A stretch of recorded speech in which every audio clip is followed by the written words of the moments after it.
got 2 minutes before the meeting starts, and I think because people may be coming in directly at that time, I'm going to wait until those 2 minutes are up before we start. I've also, I don't know if the IT people can hear this, there is a slight echo on this machine. I hope that that's not affecting things terribly, but nonetheless that echo is there. I don't know if that can be resolved.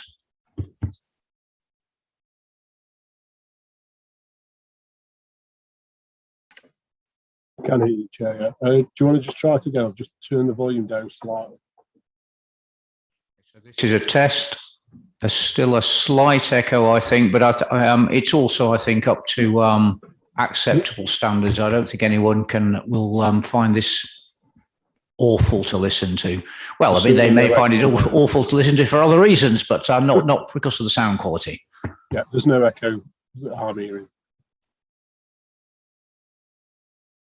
There's no echo online.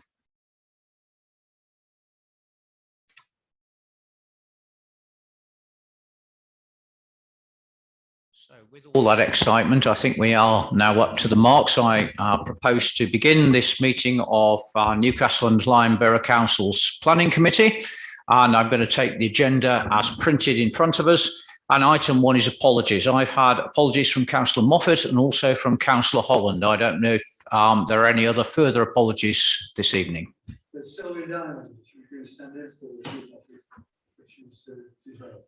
Okay, thank you very much, Councillor Williams. So if there are no further apologies, we'll move to item 2 on the agenda, which is declarations of interest. Does any member wish to make a declaration of interest on items on our agenda this evening? And I'll take silence as signifying that there are no such declarations to be made. We can progress to item 3 on our agenda, which is the minutes of previous meetings. They are printed for you in the agenda from pages 5 to 10 this evening. Are members content that they're a correct record of our previous proceedings? Again, I see nodding heads and no shaking heads, so I'm going to take that as assent.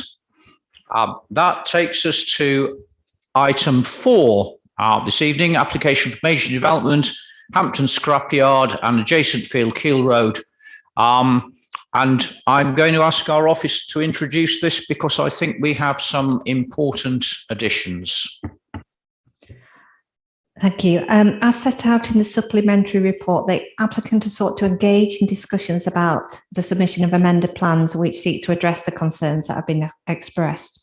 It's considered reasonable to allow additional time for this to happen, and as such, it is now recommended that the decision on the application is deferred. So given what Mrs. Moulton has just said to us, what I'm going to do is ask members to debate if they wish, or certainly vote on the proposal for deferral so that we don't waste time going over the same ground twice. So does anybody wish to speak on deferral before I put that to a vote? I'm happy to second. Okay, so I will propose that we take our officer's advice from the chair. Vice Chairman, Councillor Reddish has seconded that. Could I see those in favour of deferral, that item, please? And that is unanimous. That means we can progress to item 5. Again, application for major development, and this is land north of Bradwell Hospital, Talk Road, Bradwell. We've got 2 public speakers to speak this evening for us. We've got an objector to the application, Mrs. Mellor, and the supporter of the application, Mr. O'Brien. The speaking protocol says that the objector speaks first. I will just run through the conventions of the speaking protocol.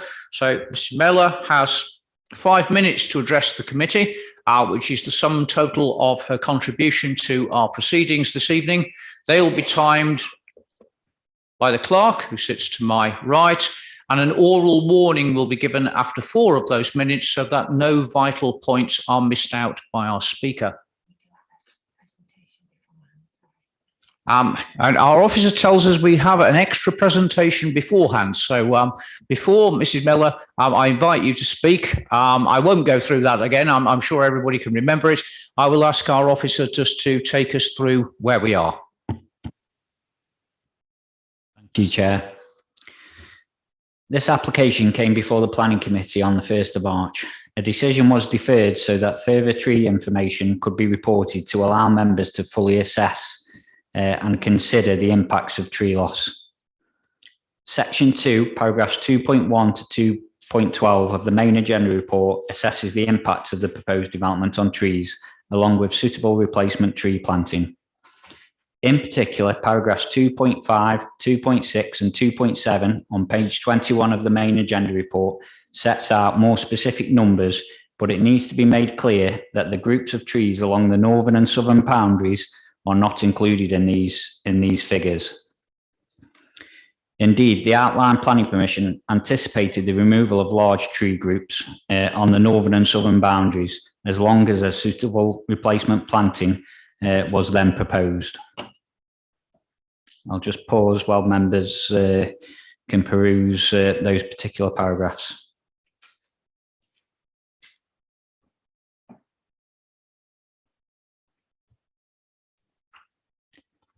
I'll now move on to show you some photographs of the trees.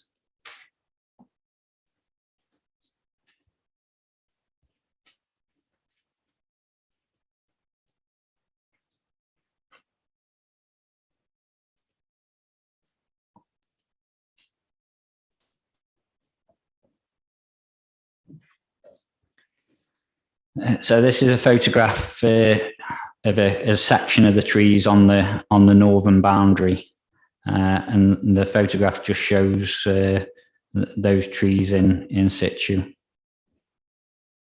There are also images of the trees on the southern boundary, and I'll bring those up shortly.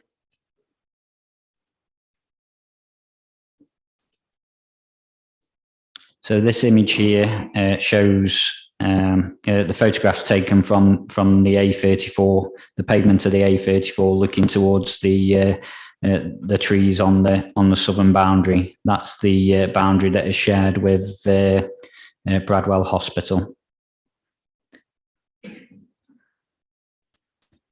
That's more of a close-up image of the trees on the southern boundary.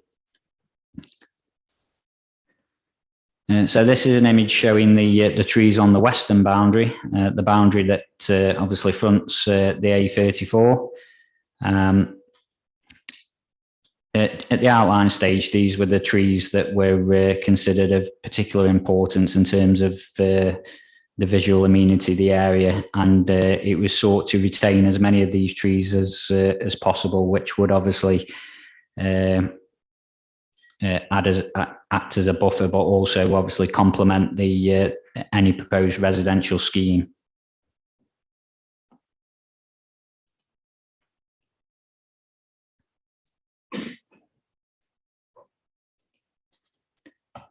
I'll now move on to show you the treatment proposals.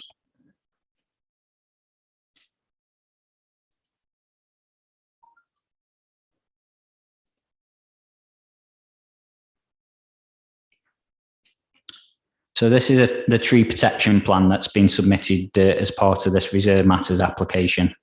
As you can see, there's a large section or group of trees on the northern boundary. They are proposed to be removed.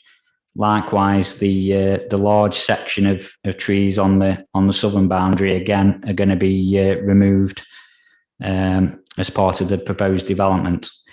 The western boundary, there's certain trees that are going to be removed, both to accommodate the two access points, the one to the north of the site and the one to the south of the site.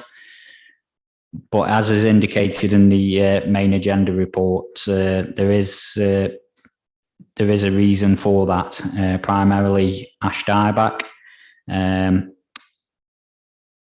and obviously to accommodate the development. And that's the paragraphs that I set out briefly before.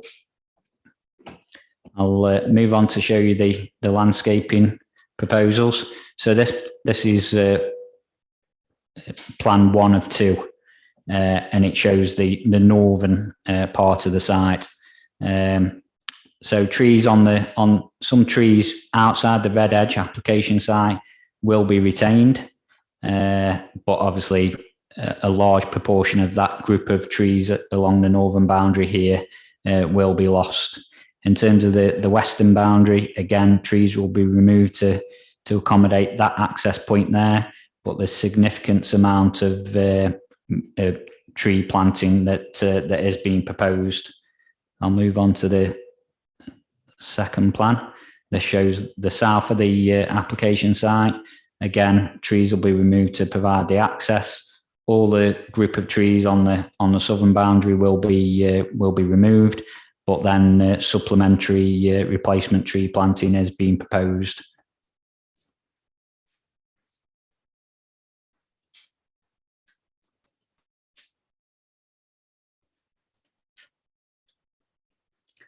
The council's landscape development section raises no objections to the proposed tree loss and support the number, type of species and locations of the proposed tree planting.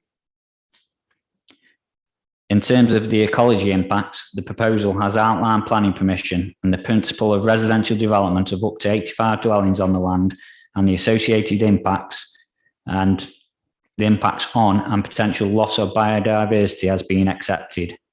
The preliminary ecological appraisal dated April 2021, which supports the application, indicates that bat species may use the woodland, trees and hedgerows along the site parameters for foraging and commuting, and that roosting of bats may occur within some trees on the western front boundary, but use is unlikely. No trees have been identified that have definite bat roost potential. No other protected species or habitat has been identified either. The application seeks biodiversity mitigation and enhancements, which will be secured by recommended condition 7 of the main agenda report. In all other respects, suitably worded planning conditions can ensure that the proposed development is acceptable and in accordance with local and national planning policy. The recommendation of your officers remains to permit the application as set out in the main agenda report and first supplementary report. Thank you, Chair. Thank you very much, Mr. Bromley. So having heard that presentation from our officers, we'll now move to our public speakers this evening. And as I say, our convention points that the objector to the application, Mrs. Mellor, will speak first. A supporter of the application, Mr. O'Brien, will speak second. And then very briefly to recap, both of these speakers will have 5 minutes to address the committee, and they will be timed by the clerk to my right. And to each speaker, the clerk will issue a verbal warning after 4 minutes have elapsed to make sure that they don't run out of time before they make any points they think are absolutely essential. So if Mrs. Mellor is in the waiting room, can I ask her to be brought in?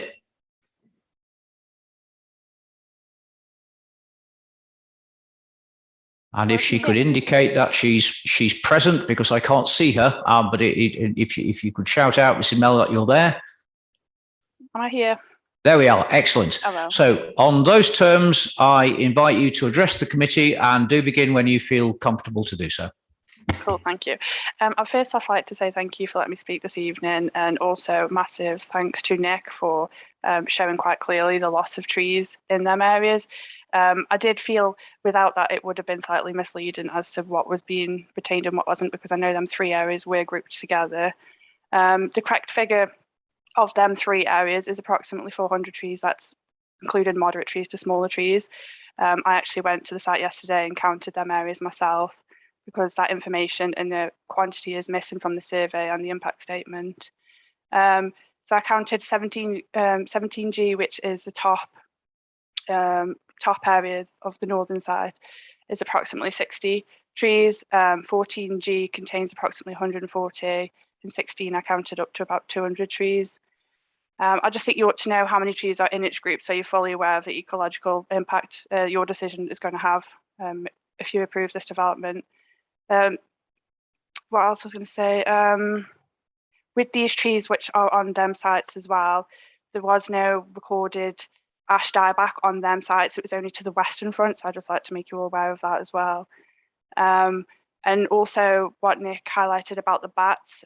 So the preliminary ecological appraisal, in their extensive summary, it states under 1.18, the woodland and the trees line should be retained.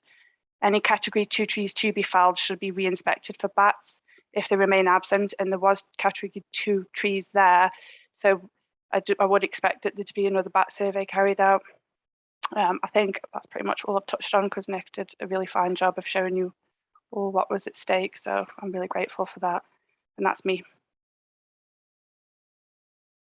Thank you very much indeed. So now I will invite Mr. O'Brien, supporter of the application, to address the committee on the same terms. So again, if Mr. O'Brien could indicate that he's present. And I'll invite you to come forward, sir, and take either of the little things there. I will switch my microphone off in a moment if you'll switch yours on by pressing the button in the middle, and then begin when you feel comfortable.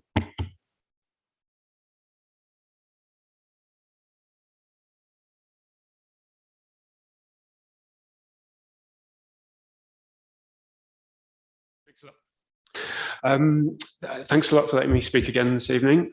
This application, as you've heard, seeks reserve matters approval for 85 dwellings on a site located within the settlement boundary, as defined by the adopted proposals map. The outline application was approved alongside a master plan layout, which secured key principles, including access arrangements, as well as the development for those 85 dwellings. So the application was deferred 4 weeks ago to seek clarification on the classification of trees and to compare losses and replacements. So hoping to address some of those points now. The outline application was supported by a tree report, which assessed the trees on site as groups and proposed removal of northern and southern buffers, as well as trees to facilitate the access, as you've seen.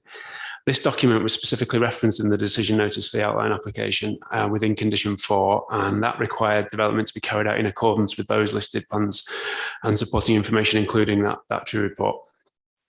In terms of best practice for assessing trees, the British Standards recommendations under section 4.42 identify that trees or woodlands can be identified as groups within a survey where the arboriculturalist determines that that is appropriate. And the groups in question are very densely packed, as you've seen by the pictures that were shown, and they contain a high number of self-seeded trees, and the lack of formative pruning at a young age has meant there's often inherent structural weaknesses in the way that they've grown. They've not been managed at all and have self-seeded themselves. They are relatively young trees, all of similar dimension, and none of the trees in the group stand out as particularly larger in being of larger in size, more established, or of a higher quality. Picking out individual trees in a group such as those would have been a very difficult exercise, and it would have resulted in a dense mass of canopies and overlapping root protection areas that would have provided limited benefit to those using the assessment. So the groups in question are not protected, they don't contain high value individual trees, and they've been assessed in line with the British standards. So moving on to the trees that have been assessed, around half of those that are free to be removed across the whole site are actually ash trees. And it's evident that the majority of trees along the western edge comprise ash trees. And during last summer, it was clear that most of those were suffering from ash dieback and that limbs were falling from affected trees. And this presents a significant safety hazard to those close to the footway and a busy highway with cars travelling at speed. It's likely that the ash dieback infection will spread to the remaining ash trees on the site, and in a no development scenario, it's almost certain that these trees will die in any case. An assessment of the trees that are to be removed from the western boundary specifically to facilitate the development has been undertaken. This confirms that of the trees that are to be removed here, only 13 of those are not ash trees, and these 13 will be replaced by 25 new trees along the frontage, all of which will be heavy standard, and these will be spaced to allow optimal growth, which isn't currently the case with them being very, very densely packed. Further detail on the approach to the western frontage is provided in the officer's report, and this confirms that a total of 32 trees will be retained in this buffer. Most of these are beech trees, and the ash trees and the beech trees are actually planted in very parallel lines, and it's the ash trees that would come out, leaving the line of beech trees behind them. And the ash trees will be replaced by newer, it's only the ash trees that will be replaced by newer, younger trees, meaning that there will be much less growth time before the whole of the buffer becomes established, because the line of beech trees will still be there. And more importantly, the new buffer will last for decades, which will not be the case if it is left as it is at present. Across the whole site, the submitted landscaping scheme will be the subject of a binding condition and includes the planting of 93 new trees, and all but 9 of those trees will be heavy standard. These trees will be supplemented by 2,500 hedge plants and over 1,900 shrubs and 1,800 bulbs, as well as aquatics and climbers at the request of the ecologist. And just to come back on the bat survey point, the rules require that category 2 trees are inspected prior to their removal, and that's what they would be inspected prior to their removal. So as I made out last time, of the 85 dwellings, 21 would be provided as affordable, and they meet the tenures that were set out by the Housing Strategy Officer. There'd also be a financial contribution of £500,000 to Bradwell Dingle, and we're trying to ensure that some of that is spent on tree replacement there. And there's also a legal obligation to provide a payment of £200,000 towards new school places at the Sun Academy Primary School. There'll also be a link through provided to the primary school from the scheme as required at outline stage. So summing up really, whilst the trees on the site will be lost, this is inevitable given the proportion of trees which are ash, and it represents an opportunity to manage and reinstate the western buffer to mitigate the loss across the site. The scheme is in line with the principles established at outline stage and provides a substantial contribution to local schools, green space, and the need for affordable homes. We would ask that it's approved. Thank you very much indeed. Thank you. So, before I open the item for debate, I'll just ask our officer to comment on what's been said so far. Thank you, Chair. I just wanted to briefly mention the comments made by Miss Maller in her address to the Planning Committee about individually counting the trees within the certain groups. Our colleague in the landscape development section is here tonight to if members need any verification on why those trees are not necessarily quantified but are seen as one group. Mr. O'Brien did touch on the reasons why that is. But ultimately, your officers accept that the method of grouping those trees together is considered acceptable, and we also, your officers also accept that the removal of the northern group and the southern group is acceptable in this instance, and there are no objections from officers. Thank you, Chair. Thank you very much. So just before I open the item for debate, I feel it's important for me to draw attention to the fact there is a supplementary report. I'm sure you've all had a look at that. But also, please do remember that this is a reserved matters application.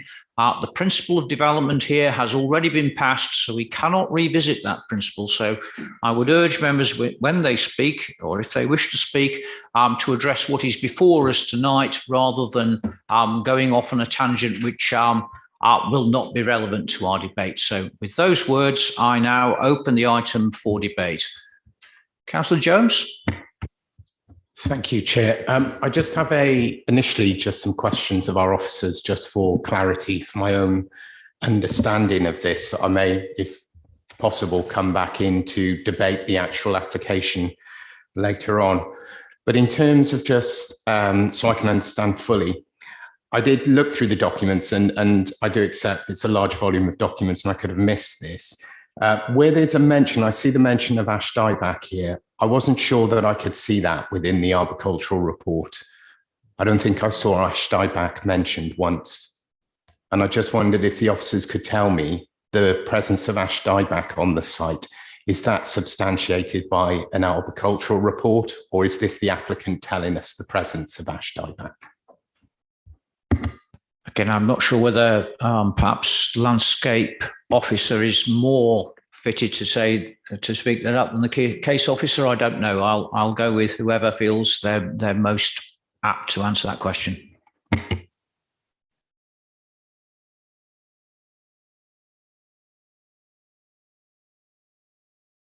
I'm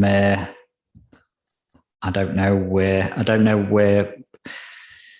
whether the reports that have been submitted mention specifically that ash dieback is a problem. We've obviously received information to suggest that ash dieback is the reason why those trees are being removed. My understanding was that the landscape development section had verified the reasons for the removal of those trees, and that the method of and volume of replacement tree planting was acceptable to mitigate that loss.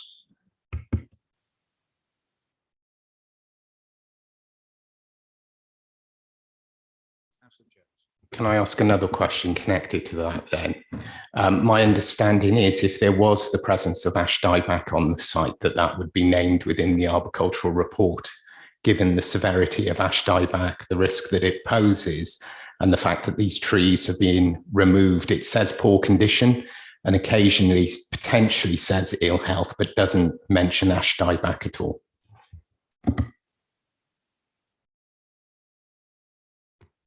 Again, you're quite right, Councillor. The page 21 is a relevant page, isn't it? The individual trees that surveyed and counted, the vast majority of those, according to this, are ash trees which will need to be removed due to ill health. I don't know if our officers wish to comment further on that report.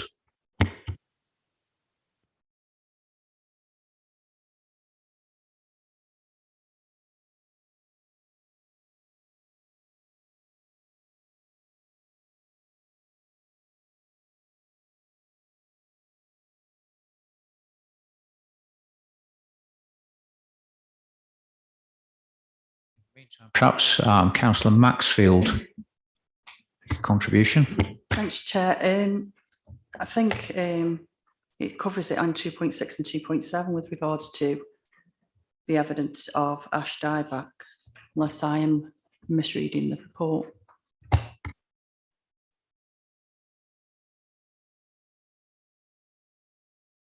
Just to avoid, Chair, if possible, just to avoid confusion, I asked if these points were substantiated by the arboricultural report, because this is at present a report that the council officers have produced for us. I'm asking, has ash dieback been substantiated on the site, or are we making these decisions without any evidence of ash dieback on the site?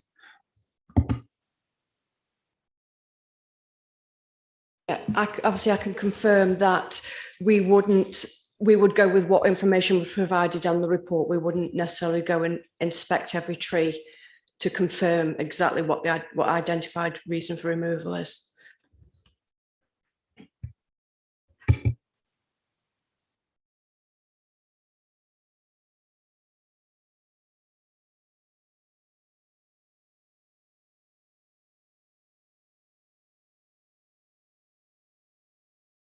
Councillor Jones. Yeah, whilst I think officers are diligently looking for the presence of ash dieback, and I'm really grateful to them for that. I think my concern is the western boundary. There's a removal of very substantially mature trees, and the replacement of those trees will be with the potentially heavy standard trees. I'd like a little bit more information on what a heavy standard tree is in terms of height. Now, my concern, notwithstanding, I accept the trees that will need to be removed for the entry and exit of the site under the outline planning permission. That's without question. It's the removal of the trees between the two ingress and egress points onto the site that I'm quite concerned about, because those provide a very natural screen and buffer to the A34, which we know is a very busy road. Removal of those very mature trees, and whilst replacement of a heavy standard tree, if a heavy standard tree is 6 foot, it's going to take a long time before it has that same screening effect and has the same effect at buffering out particulate matter, CO2 and nitric oxide that we're concerned about in other parts of the borough. I think it would certainly help if those trees do have ash dieback. That does create a situation where you would want to remove those trees. You could manage them, but I do understand removal of those trees would be logical. But I'm very hesitant to see a very strong screen to that A34 be removed if there is no evidence of ash dieback there, because I think those trees can then be managed, which means that the residents of this new estate will benefit from the mature trees there screening the A34 and providing that ecological buffer to pollutants. Officer to speak to that. Okay, typically a heavy standard tree, it does vary slightly from species to species, but typically you're looking at a tree that's about 3 to 3.5 meters tall in height. So that's typically what you're looking at for a heavy standard. Can I have that in old money, please? It's about 10 to 12 foot, I think, Councillor.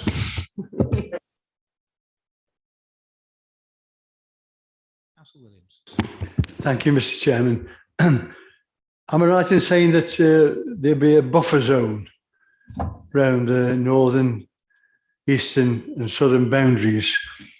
If it's on my own, in my own ward, the developers where they developed land backing onto existing properties, they left at least 1.5 meter buffer zone between those properties and their new estate. Am I right in saying that?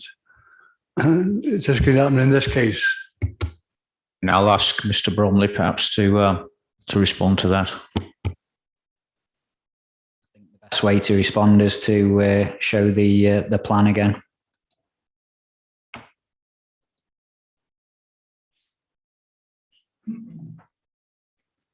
So this plan shows the development in relation to the northern boundary.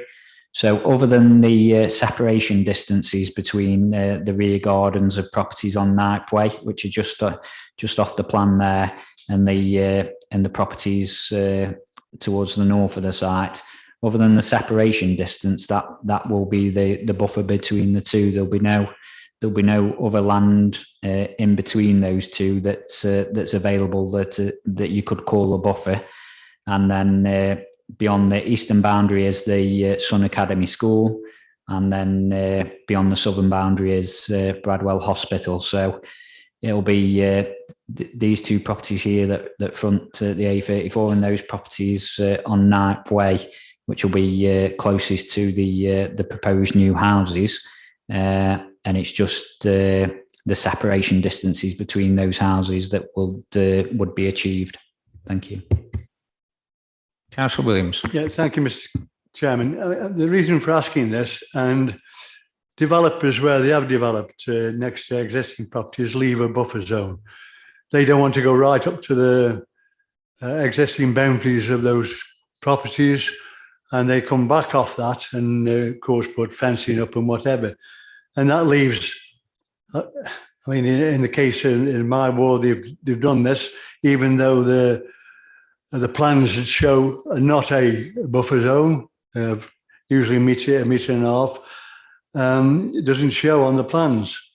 Now, my point is, if this is accepted tonight, and especially on the northern boundary onto Knipe Way, that some of those trees there on the buffer zone maybe have ash dieback. And I want a reassurance that the developer will clear any dead trees with ash dieback, will clear them up. Because of what happens again, back in my as I represent, the developers go away and leave the neighbours who've been there for years with dead trees and quite large trees that need pruning. So I'm just trying to just edge that and try to get a safeguard to the people in Knipe Way and won't suffer the same as they have in my ward. And also on the southern boundary, it doesn't show any trees at all. If this is agreed, they can clear them right back to the boundary of Bradwell Hospital. Again, I expect a buffer zone. So are we can plant any trees down on the southern boundary? Thank you.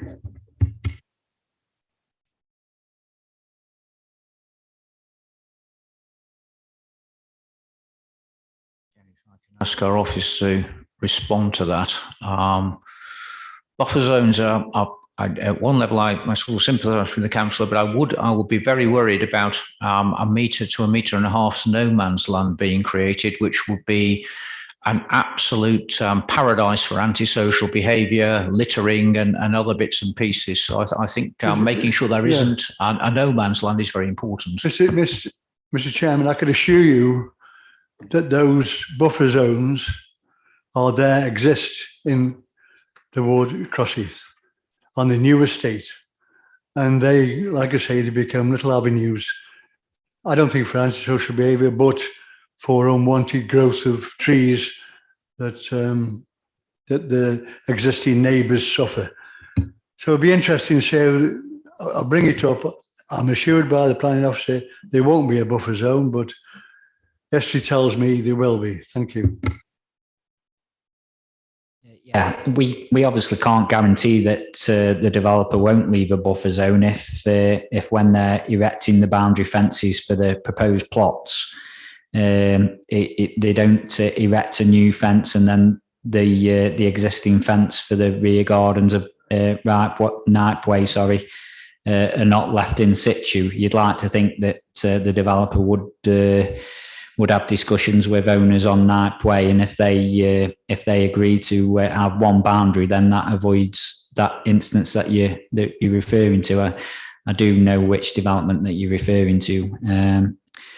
So hopefully that won't be the case, but there's no indication on the plans that suggest that would be the case. Usually you would expect there to be one boundary fence between the two properties or the corresponding properties. In terms of the landscaping on the southern boundary, this is the landscape plan, and that appears to show that there's no proposed tree planting on that particular boundary. The grounds of Bradwell Hospital is down here. I believe there are trees under their ownership in this location. But as far as your officers are concerned, we're not concerned about the lack of tree planting in that location. Tree planting throughout the site on the western boundary are the key aspects of the proposed development from a visual perspective. So that's what us in the landscape development section have said is satisfactory in this instance. Thank you. Thing we could do, councillor, if you feel it was appropriate, and I suspect other colleagues might do as well, is append a note to the developer were this to be passed to urge the developer to talk to people in Knipe Way. We have had a representative of the developer speak this evening, so he's obviously heard your concerns as raised. So the appending of such a note, I think, will be a very simple thing to do. I looked to our officers, but I don't see there's going to be a problem with that. Sorry, Chair. Yeah, I do know that the developer has been in contact with number 6 Talk Road, I think it is, about boundary treatment. So that shows their desire to have discussions with existing property owners about boundary treatment. So I'm sure that they would expand that to the current occupiers, owners of properties on Knipe Way. But again, we can append a note to the decision notice. Any further comment from members? Councillor Reddish, then Councillor Northcott. Thank you. I'm just looking at the supplementary report, and I'm referring to the second and third paragraph where we're looking at the flood authority. Now, if I'm reading it correctly, the applicant has submitted some information, but the flood authority have not yet had the chance to respond to that. And I'm just wondering if we yet again need that information from the flood authority as to what they're thinking, because in the second paragraph, they're saying that they're not particularly asking us to grant it. So I'd be very interested really to hear the flood authority's comments on the applicant's comments, for want of a better way of phrasing it. I think if we look at the recommendations, Councillor, I mean, what we're saying there is as long as the flood authority doesn't have significant objections, we would be happy with this evening. And again, we do have an statutory duty, I think, to determine things in due time. I'd just ask Mr. Bromley what would happen if the lead flood authority did have significant objections. My guess is then the thing would have to be revisited. Yes, it would. We'd have to bring a report back to planning committee. My understanding of these matters is that they're very technical. The lead local flood authority aren't raising strong objections to the information that's been submitted to date. What they're seeking to secure is that further details before we grant planning permission, or we're minded to grant planning permission. So unfortunately, because the matters are very technical, we have to go through this process of the applicant submitting information and then obtaining the views of the LLFA. But we're hopeful that they will be resolved shortly, and that's the reason why we've worded the recommendation as we have. But to confirm that if the LLFA did raise significant concerns, then we'd need to bring a report back to planning committee before a decision is made. Councillor Northcott. Thank you, Mr. Chairman. Since we last heard this, I think I'm pretty much satisfied of the information regarding the trees, particularly the quality of the self-seeding ones, that obviously if they're left to their own devices aren't going to offer any quality to the actual site itself. We've heard tonight also the undertaking from the applicant's agents that the tree planting and also this report supports the provision of replanting substantial trees. So that being said, I'm pretty much happy with the way that this has been proposed, and the information, which I thank the officers for bringing to this committee, has filled that void, that area that we were trying to explore at the last committee. And I think this actually tops it off. I'm also sort of okay with the flood agency response and the fact that we would be insisting on the mitigating factors to support that should it be a problem. The officers have said that it's going to come back to committee. It would have to, and I think if that's been built into the conditions, I think we'll be seen to be acting in a reasonable way towards the applicants. I think if we're any more pernickety on this, I think we risk tipping it over the scale to the extent that we actually put the council at fair risk, because I think we've examined every facet of this. And I'm looking at the tree planting scheme on the site, and it's very, very good in terms of other developments I've seen, particularly in the rural area where we've seen typical urban models that have been put out there, and not to the extent of tree planting and facility of trees within a site that we've seen here tonight. So I would like to formally propose that we accept this subject to the conditions and recommendations of the planning officers and move it on, Chair. Thank you. Any further comment from members before I put this to a vote? So you can see the recommendations in front of you. Again, I think we've cleared up various things tonight. Again, just to make sure that the issue of bats was raised. That's dealt with. Condition 7 in here. There would be trees, and our landscape officer has suggested these trees will be fairly high trees on the western boundary. So could I see, please, those in favour of this, with perhaps, as Councillor Williams' concerns about buffer zones and such like, we can append a note to the developer urging them to speak to the occupants of Night Way to make sure that there aren't problems engendered on that particular boundary. So let's append that to what we're going to vote on. So with the recommendations and that addition by Councillor Williams, could I see, please, those in favour of the recommendation? And I'll add my own vote to that, because I'm content with what's going on here. So I see 1, 2, 3, 4, 5, and with myself 6. Those against? And I see 4. So that item is carried. Chair, just before we move on, just one point. Is it possible we could have clarification on if any evidence of ash dieback was I'm sure that reported, please? information can be sent to you, Councillor, yes. Let's progress to item 6 of our report, which is Dupre Minerals, Spencroft Road, Chesterton. I don't think we have an office presentation. We don't have any speakers on this item. You see the recommendations in front of you, and I open the item for debate for members.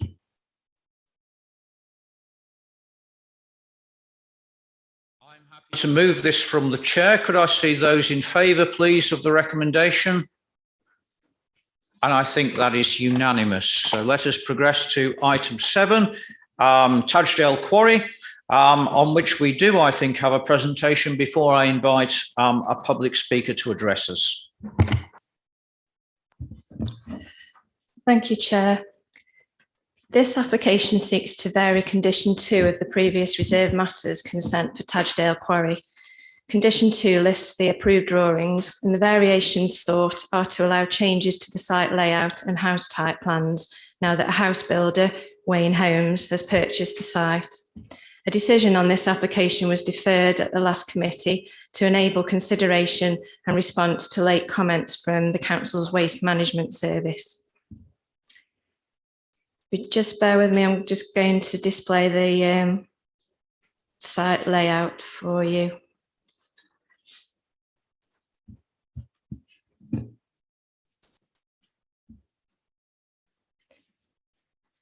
So this is the layout that's proposed.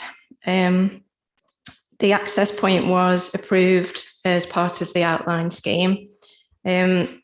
As the application states, this is a variation of a previous condition on the reserve matters consent that's already been granted.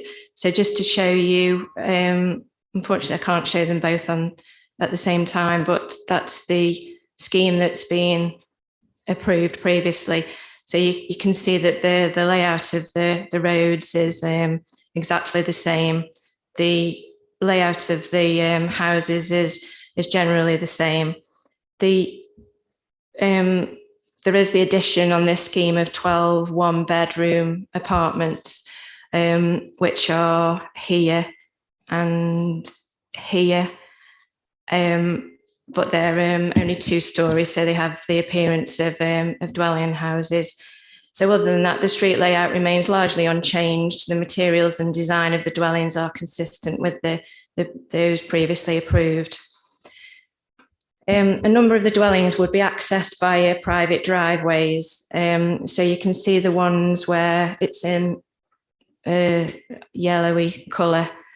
They're the ones, they're the private driveways. So therefore occupiers of those properties would have to move their bins for collection. This was the case with the previously approved reserve matters scheme, and the number of dwellings with such an arrangement was similar, albeit the distance for a number of properties now is greater, that they need to move their bins. The one particular concern of our waste management section that was raised immediately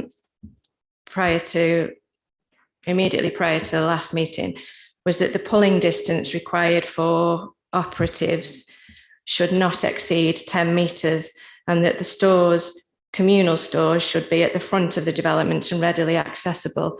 So on the plans that were originally submitted, the 2 communal areas, which is the 2 areas of flats that I referred to, they had their bin stores to the rear of the parking areas here, and waste management were concerned that exceeded the distance, the acceptable distance of 10 metres. So in response to these concerns, amended plans have been secured which show the bin stores located so that they're adjacent to the adopted highway, and landscaping would be included to provide screening. So officers consider that appropriate bin collection arrangements would be achieved, and that the proposed revised plans are acceptable and the recommendation is therefore as set out in the agenda to approve. Thank you. Thank you very much. Now, I believe we have public speaker, Mr. Weatherly, who wishes to speak in favour of the application.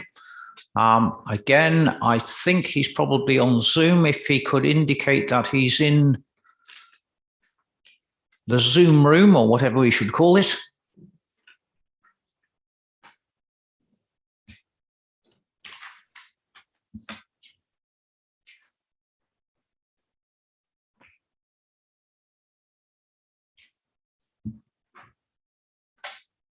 And I think we certainly have him visible now. So once again, Mr. Weatherly has 5 minutes to address the committee. They're timed by the clerk, who's to my right, who will issue an oral warning when 4 of those 5 minutes have elapsed.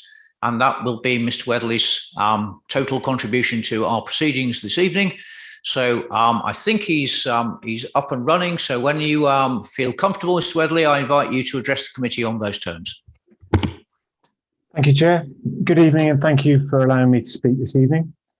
As set out in your officer's report, this application is an amendment to a previously approved full planning consent, it being a full planning consent by virtue of the original outline permission combined with the reserve matters consent that we're now seeking to vary through this application. The scope of the amendment is to replace the previous house types with the Wayne Homes Heritage range, representing an uplift in design quality. All other aspects of the development remain the same. The remediation strategy of the site has been approved by the Council's Environmental Health Officer, which allows such works to commence immediately. Indeed, Wayne Homes are very eager to commence development as soon as possible. You will recall that at the previous Planning Committee meeting, this application was recommended for deferral following an unexpected late response from the Council's waste team. Those comments have since been fully addressed to the satisfaction of your officers, including by way of a proactive response by the applicant that culminated in submission of amended plans.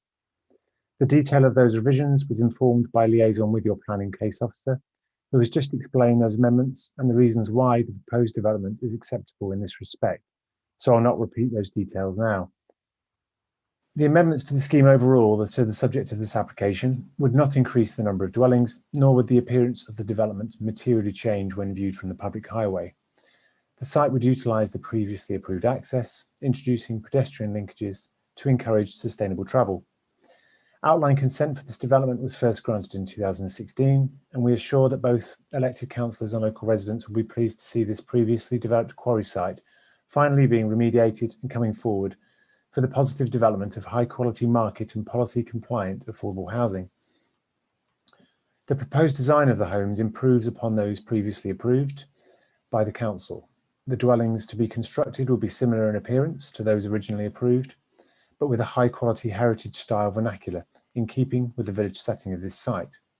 Additionally, the proposed layout of the site follows the overarching principles established by the approved scheme. With regard to the matter of housing mix, the proposal would provide a broad mix of house types, sizes and tenures, and would achieve a mixed and balanced community. Affordable housing would be pepper potted around the site in accordance with good practice, as with the dwellings proposed for first-time buyers. The result is a scheme which follows the established principles of the existing consent and delivers an attractive scheme for local families and first-time buyers alike.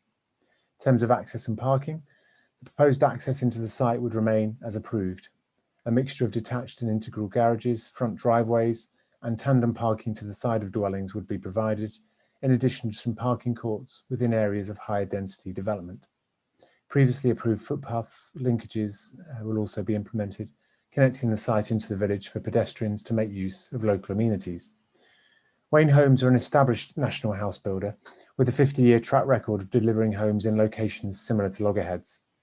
Should members vote to grant planning permission today and following the discharge of conditions, Wayne Homes envisage commencing the construction of new dwellings later in spring this year, once any remaining pre-commencement conditions have been discharged, with applications in and running or awaiting validation in that respect.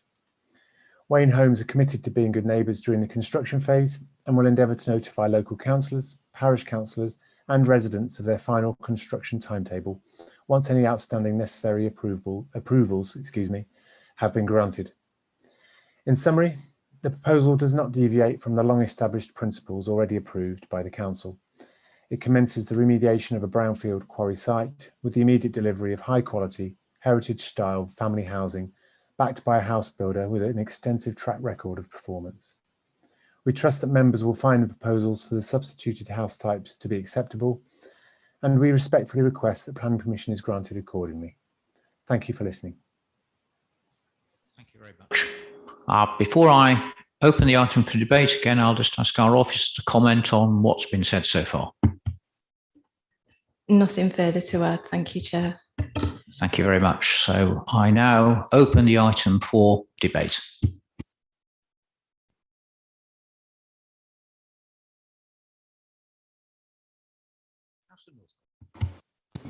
Thank you, Mr. Chairman.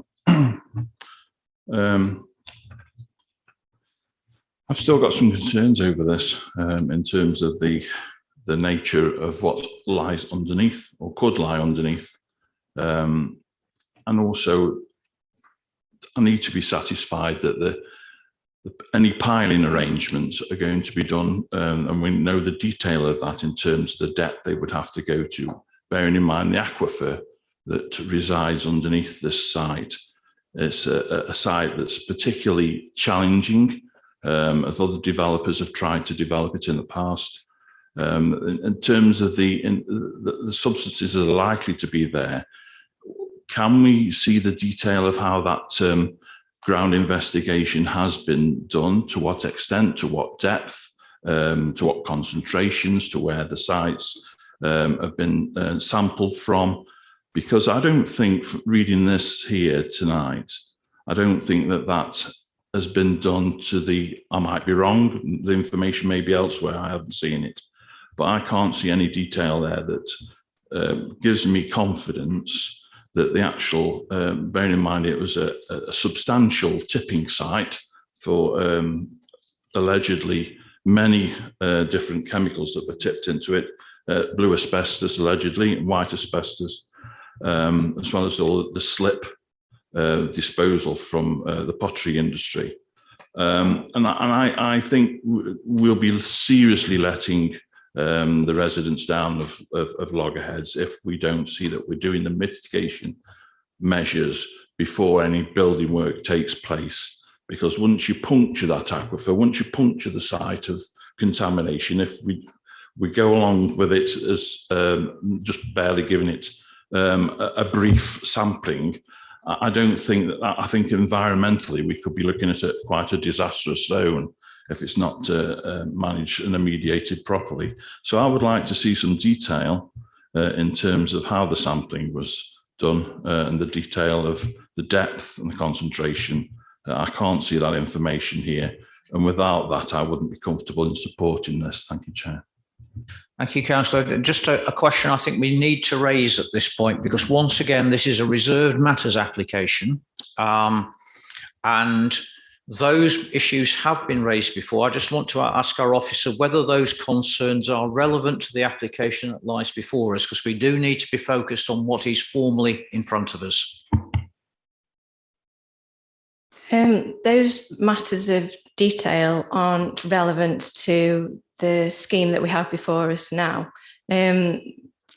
Outline planning consent was granted at appeal, and a number of conditions were attached. There was a significant amount of discussion at the planning inquiry about contamination, and the inspector considered it necessary to attach a number of conditions. I've set this out within the report on page 45, where I've stated that significantly elevated concentrations of lead and nickel were recorded in parts of the site, and cadmium as well. And as a result, various mitigation measures are to be incorporated into the development of the site. Now, the applications to approve the details required by those conditions have been submitted and have been approved following significant consultation with our technical expert on those matters, our contaminated land officer, who has been very thorough and has sought to ensure that the reports that have been submitted are appropriately detailed. They're incredibly technical, but I have tried to summarise within the report a list of the type of mitigation measures that are to be incorporated into the development. But our expert has concluded that he is satisfied with the measures submitted. He's satisfied with the way that the investigations are being carried out, that they're sufficiently robust, and we've approved those conditions. So we're not able to consider those detailed matters at this stage. We're only looking at the variation of condition 2, which is simply the list of plans.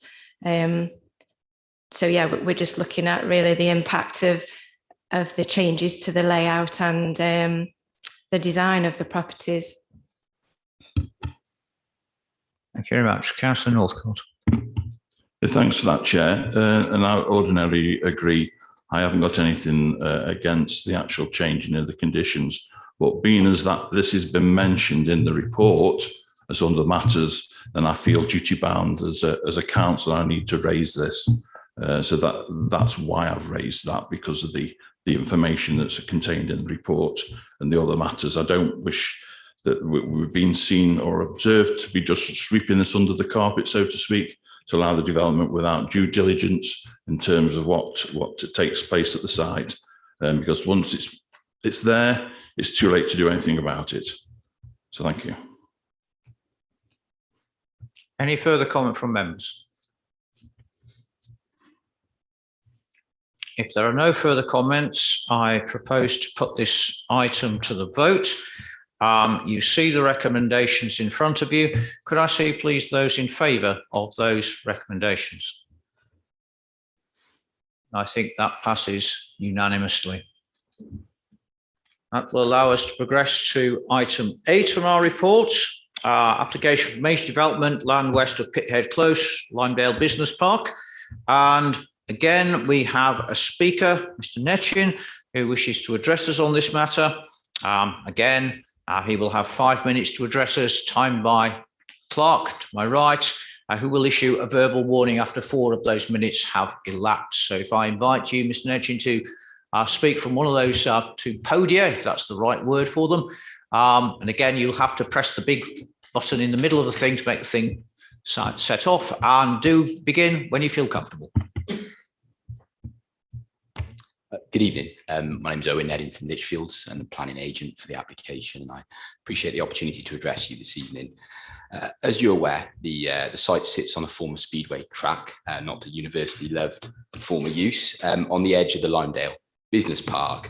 Outline planning permission was granted in July 2020 for a flexible permission for light industrial, general industrial or warehouse development.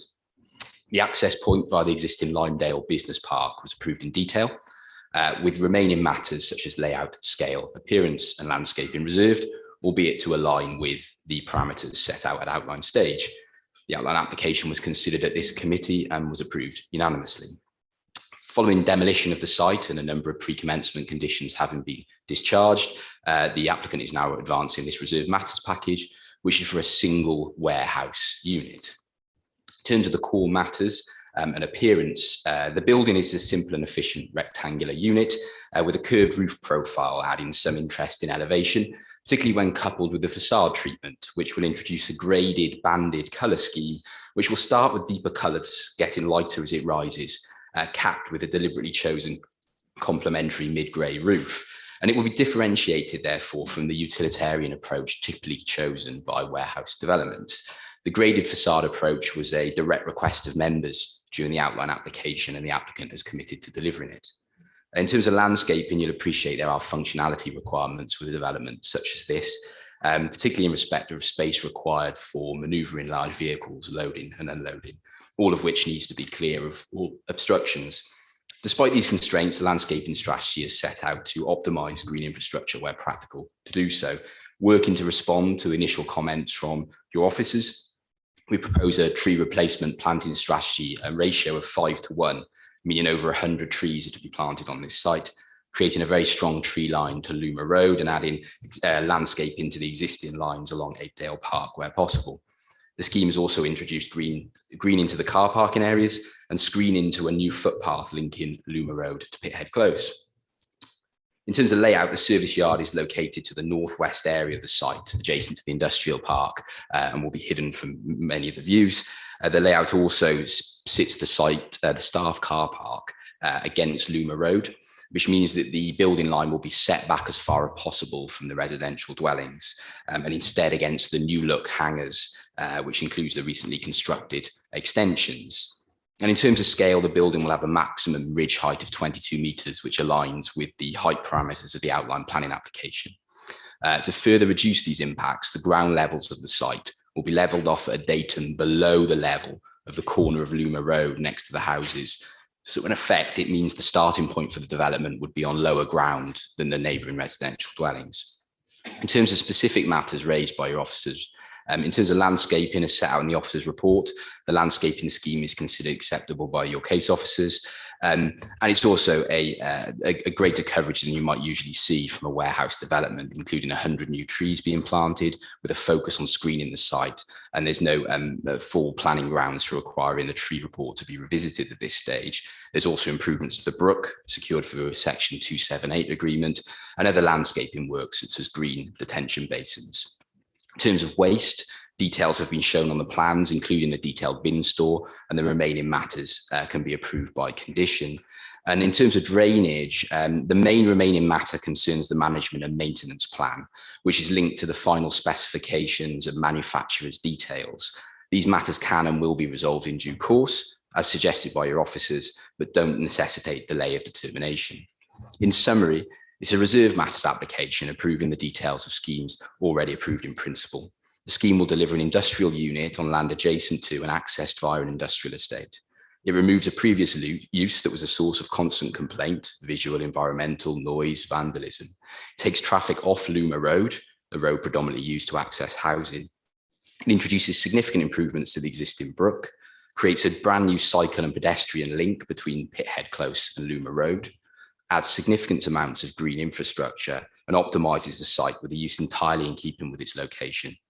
As calculated outline stage, it could create in the region of 150 construction jobs and over 600 operational jobs, with an estimated gross value added of almost £20 million to the economy during construction and over £30 million a year during operation, with over £500,000 of business rates annually.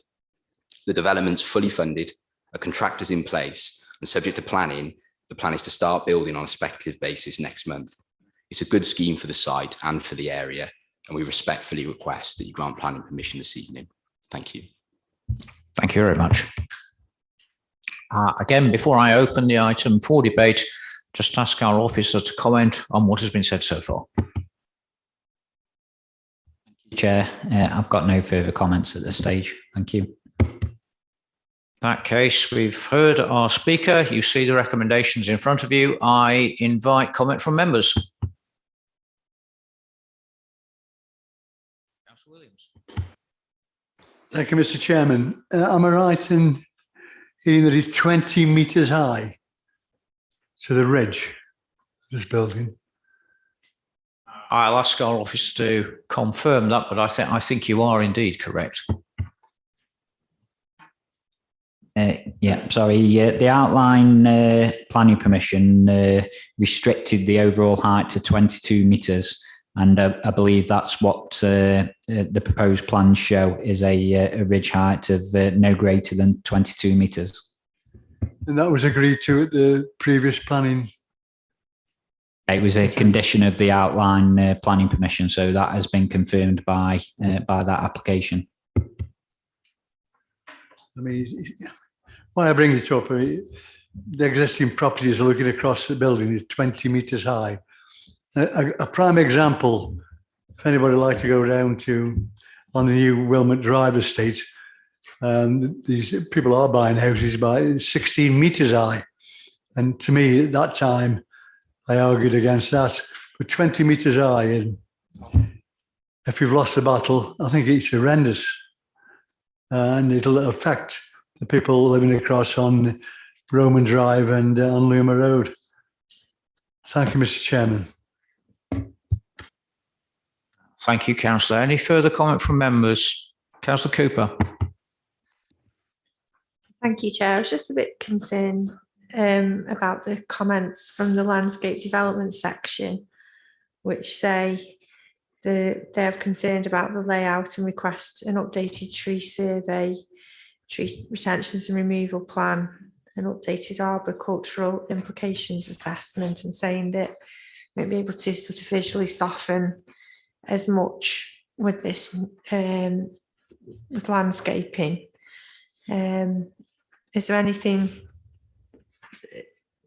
that can be done here to sort of make improvements there? Because, it's going to be a very large building, and, we haven't got the full information as the landscape development section say around what's going to happen with the trees and things. Thank you. Thank you, Councillor. Some of that sort of lurks on the supplementary report, but again, I'll just ask our officer if they wish to comment further. Yes, thank you, Chair.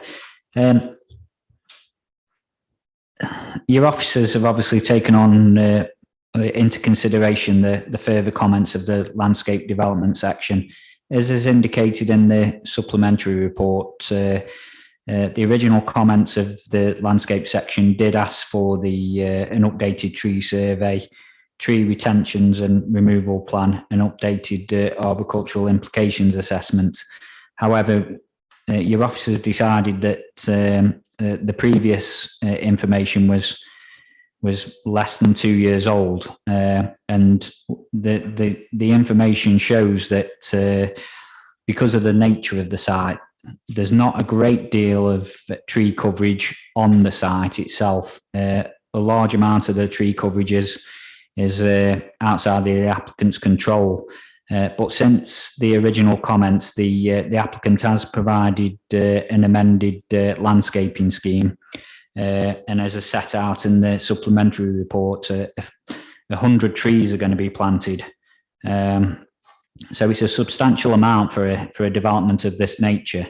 The building is a vast building, as Councillor Williams has said. It's 20 metres in height. So unfortunately, you're not going to be able to screen the building of this nature. It's all about supplementary planting to soften the impact and to present a scheme as a whole that has an acceptable design. And your officers consider that the overall design of the scheme, which includes landscaping, is acceptable for this location. There are other buildings immediately adjacent to this site that are over 10 years old, I believe, and this scheme is a much better design than those schemes previously approved, and this would sit alongside that development and in your officer's opinion, enhance the appearance of what is a fairly industrial business park. Thank you. Then Councillor Owen. Thanks for allowing me to come back, Mr. Chairman. On page 57, representations, I'd like to put on the recommendation that the site should be cleared appropriately.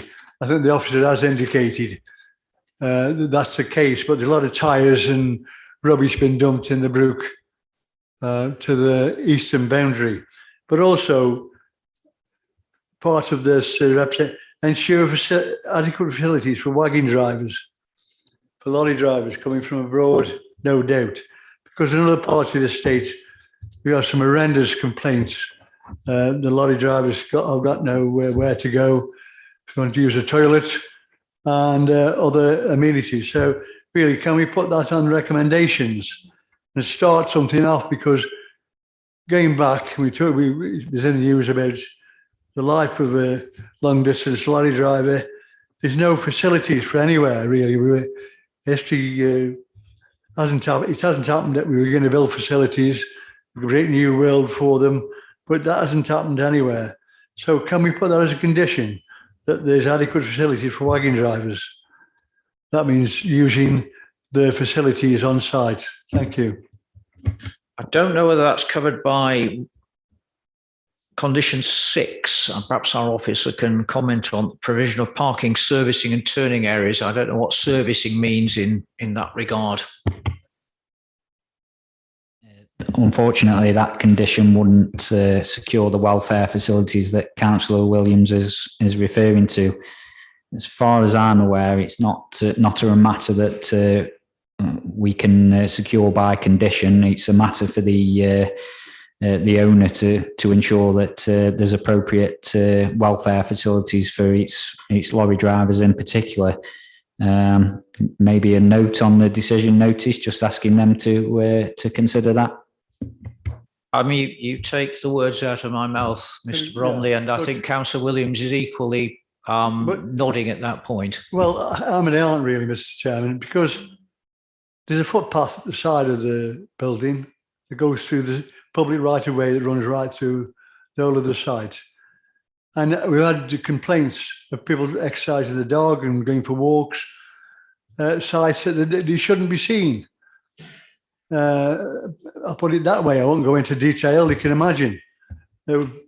People have been in the cab for X amount of hours and they need to relieve themselves. In a lot of cases, it's absolutely horrendous on the other side of the site. And approach the county council, which own most of the site. And of course, they don't want to know. It's down to the individual owners of the site to allow the drivers on to use some of the facilities, and that should be the case. And I can't see why we can't condition it and start off to help to relieve some of the complaints. It isn't just the lorry drivers; it is people actually walking through and enjoying going through to Landale, to the Tajdale Country Park. So we should be able to put it on as a condition, surely. Thank you. Our officer is saying that we don't have the legal powers to do that. I don't know if he can confirm that or not, because obviously we can't put on conditions that we can't enforce. So at that point, we can append a note urging the developer to do these things, but I look to our officer to give us a legal position on that. Well, Chair, I think you've summarised it perfectly there. It's just not a condition that we could justify. Obviously, the applicant would have the right to appeal against any unreasonable conditions, and I would suggest that that would be such a unreasonable condition. It's just not those sorts of facilities are not something that we should be looking to secure via the planning process. There may be other legislation and other policing methods, but it's not for the local planning authority to secure those measures. Any further comment from members? Councillor Owen, I beg your pardon. I did say Councillor Owen. I do apologise. Thank you, Chair. Just a question, really, to Mr. Bromley. Plant and machinery on the site. I'm assuming that will go in via Pithead Close. I believe so, but there's a condition on the outline permission which requires a construction management plan, so that will have to be assessed during that process. I asked that question because they've been clearing some trees on the boundary that I spoke to you about at the time, and obviously they didn't use Pithead Close to access the site then. The tree clearing is over and done with now. I'm just wondering, when the heavy plant and machinery come onto site, surely they should be directed via Pithead Close. That isn't a complete road at present. Yes, I visited the site in Pithead Close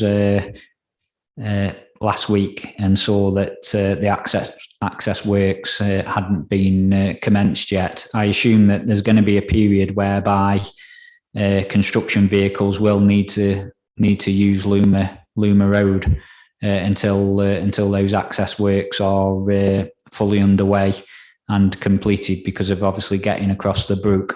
So I think we have to expect that construction vehicles in some part will need to use Luma Road, unfortunately. Any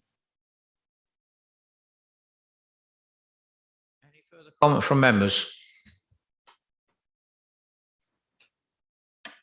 In that case, I propose to put this matter to the vote. Again, you'll see there's a slightly reworded recommendation in our supplementary report. Again, it's to do with the local flood authority, but with regard to that, and also regard to the note that Councillor Williams suggests we append, could I see those in favour of the recommendation? I see 1, 2, 3, 4, 5, 6, I think. Those against? And I see 2, so that is passed.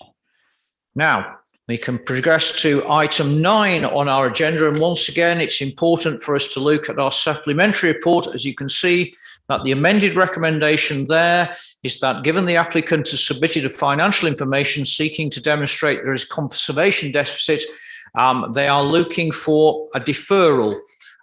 It makes no sense to debate the item if we choose to defer it. So my first thing is to ask our officers if they wish to comment further on that supplementary report. And if not, I'm going to proceed to a debate on deferral. No, there's nothing I can add to what's set out in the supplementary report. So before I put the vote on deferral, does anyone wish to comment? Councillor Williams. Thank you, Mr. Chairman.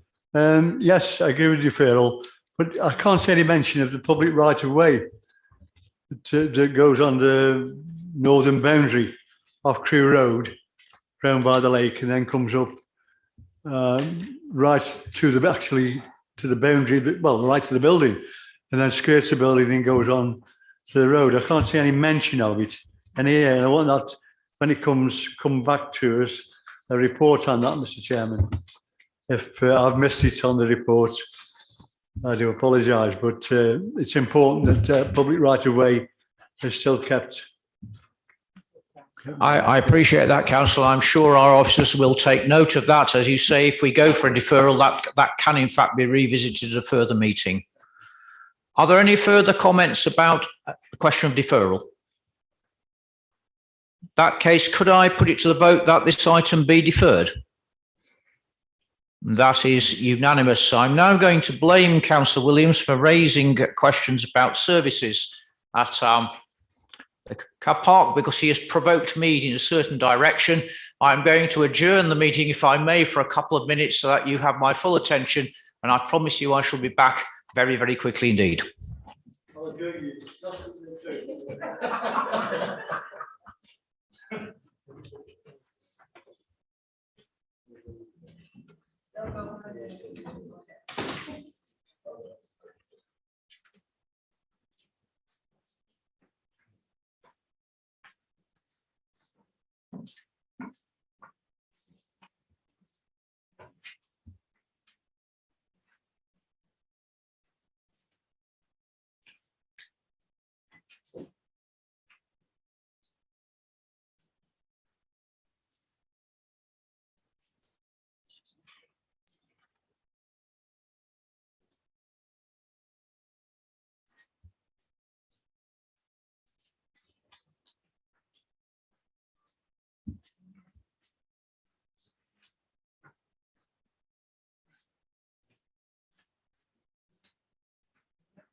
just wait for council.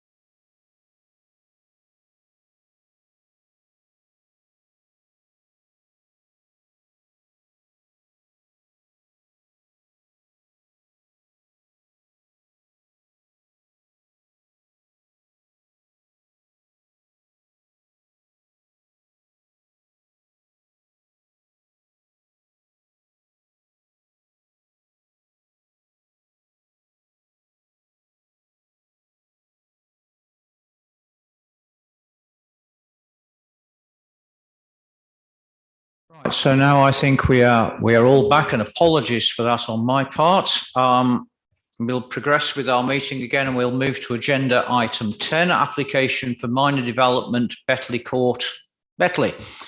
Before I invite our speakers, and we have two of them this evening to address us, we also have a presentation from our officer, so I'll ask her to introduce that now.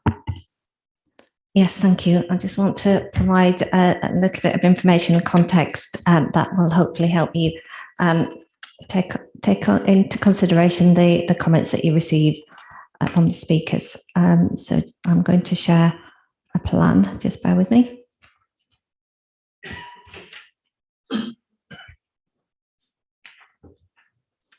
Okay, so this is the location plan. So the building in question, which has been permitted for use as a visitor hub, sits in here, approximately where my cursor is. Hopefully you can see that well enough. So the building, as I say, was permitted for use in connection with the opening of the gardens at Betley Court to the public.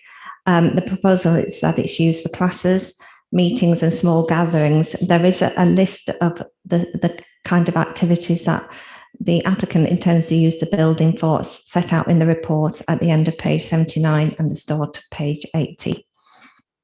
As you'll see, the building lies in close proximity to properties in Court Walk, and the proposed additional use has the potential to result in further disturbance. So the properties in Court Walk are the properties here. I've got some photographs that I would like to share as well. So this is the building in question. So this is the end of the building. This is the boundary wall. So let me just go back to the plan. So the building, the end of the building is the end there. So we're looking at that splayed corner of the wall in the photograph. So that's a view looking from where the parking area is down to the building, which is set at a slightly lower level, and the wall is there off to the right. So another view of the corner of the building, and you can see the wall in the background. So those are the photographs with the building in position. I think we now go on to photographs prior to the location of the building on the site.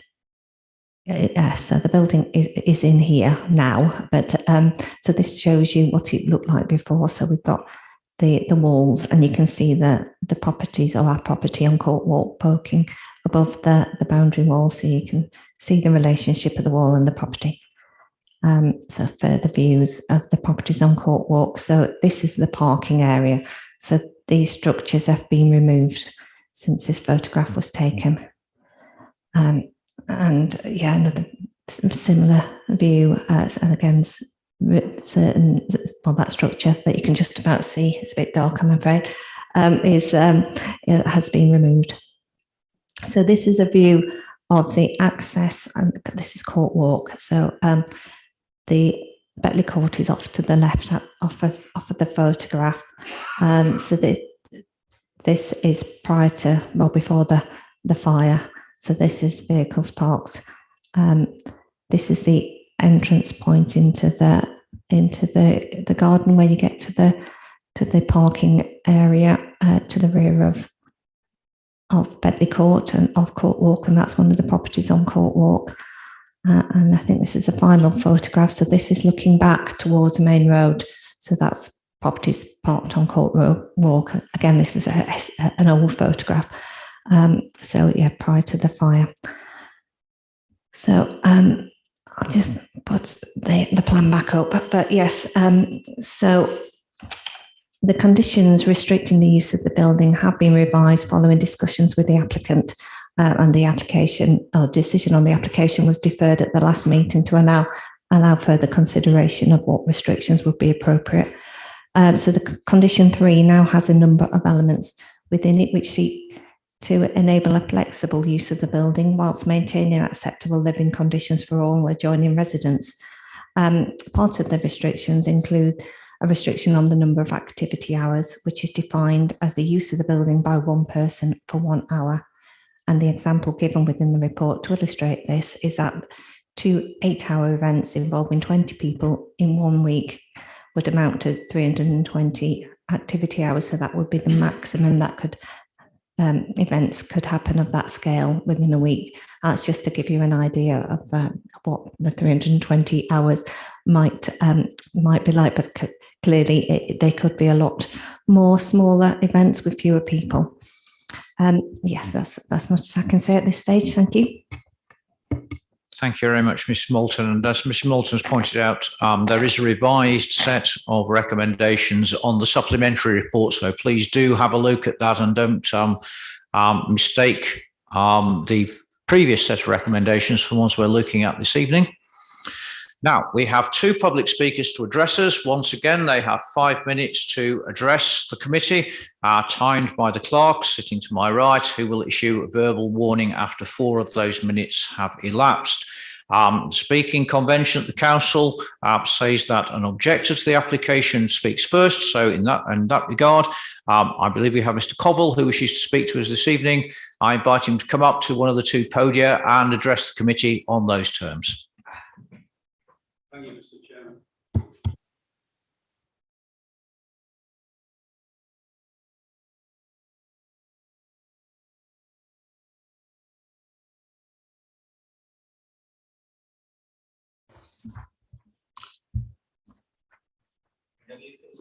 Thank you. Good evening, councillors. I have addressed you before about this matter. My name is Michael Covell. I've lived in Court Walk, Betley for over 30 years, and I'm the chair of the Residents Association. At the last planning meeting, the applicant asked that this item be deferred. Immediately after that meeting, I sent an email offering to meet him to discuss this matter, but he has chosen not to reply. The applicant has now put in yet another application, which rather than reduce the impact of his activities, substantially increases the number and their duration. It's a complicated formula based on a maximum number of hours of attendees using the visitor centre in any 1 week, 320 hours, with a maximum of 20 people at any one time. With events can take place 5 days a week, including weekends. 2 separate events can be held at any one day, starting at 8:30 in the morning and ending at 9:30 at night. 13 hours. This is more than 5 times the permitted hours asked for in the first application submitted in January of this year. The report not only recommends acceptance of this latest application, but also includes additional new activities, and I quote, "In addition to the use of the building for purposes incidental to the residential occupation of Betley Court." In other words, the applicant would be given permission to do anything he wants at any time in this building on a trust me basis. Monitoring and control of these complicated proposals is going to be very difficult. Who's going to make sure that the owner is not exceeding his permissions?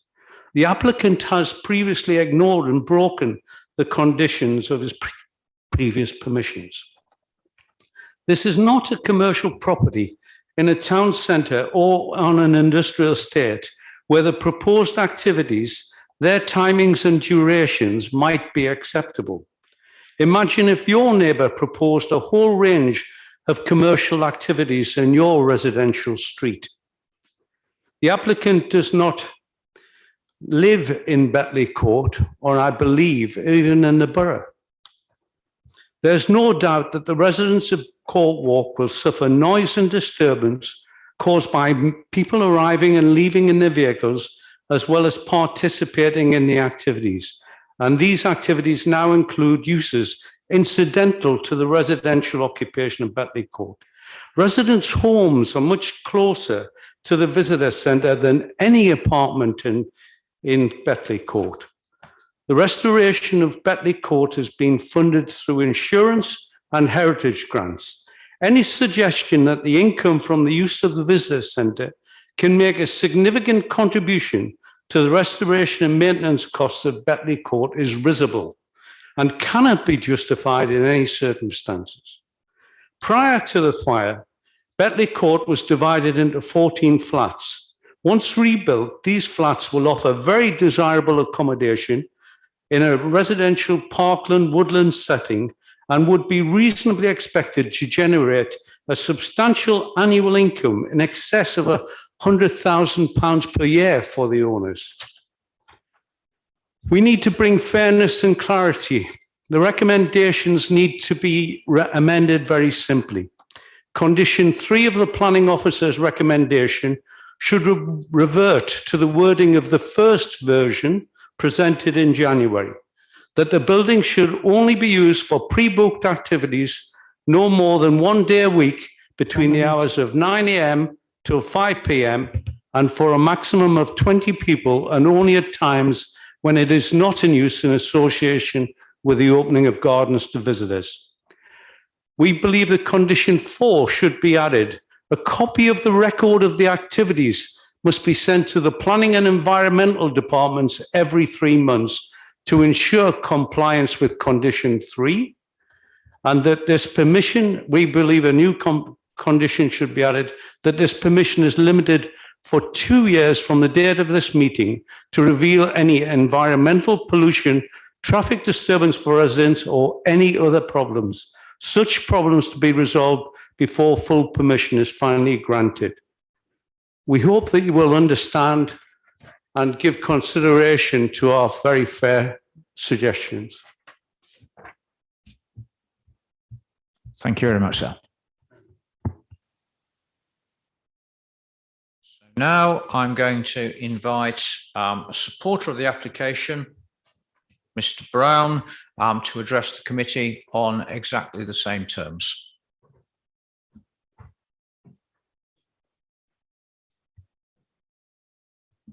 So again, Mr. Brown, do begin whenever you feel comfortable. Chair, ladies and gentlemen, I'm a member of the Brown family. Our aim is to rebuild Betley Court and to ensure that we can sustainably manage it into the 21st century. I don't intend to go through all the concerns that have been raised because I believe those have been addressed by the planning officers. There are a couple of issues that I do wish to raise which impinge on the Brown family itself. The first is being the implied suggestion that what we're trying to do is look to raise, to generate lots of money for ourselves. What I would like to say is we have not received any grants towards the rebuild of Betley Court, despite what's been said. We are getting money from the insurers, but the insurance money is going to be significantly less than the cost of rebuilding Betley Court. There will also be a large heritage deficit associated with the rebuild of Betley Court. So by the time we've finished, we will have spent significantly more money on the rebuild than the property will be worth. On top of that, what I would say at the moment is that the income that we are generating from the flats that are still in existence at Betley Court is less than the expenditure that we are spending just on the general upkeep. So we as a family are funding Betley Court. The other bit that impinges on the Brown family is the suggestion that we are rule breakers. I do actually take significant exception to this. This seems to be the result of two incidents that have occurred. There was a sleepover within the visitor hut. After the fire, we managed after a few months to get my father back into one of the flats at Betley Court. When he was ill during the pandemic, and when regulations allowed, my brother came down from Scotland. Because of the pandemic, we felt that putting him into the bedroom that was available within the flat was not the right approach to take. So to reduce the risk to someone who was 93 and ill, we put a camp bed up in the visitor hut for him to sleep on. I'm sure he would have preferred the double bed in the flat to sleep on, but we took the view that in the pandemic, this was the responsible thing to do. The other issue seems to be with regard to some floristry classes that we held as trial events. So in 2021, we opened the gardens on 4 days. We were approached by a florist who wished to hold some classes within the visitor hub.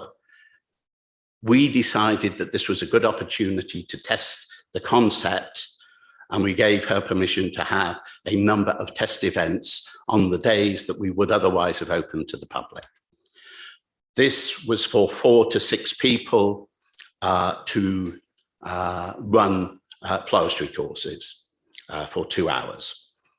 This is why we have asked for this activity hour, because obviously if we just open one day, that would be 4 to 6 people who had one event.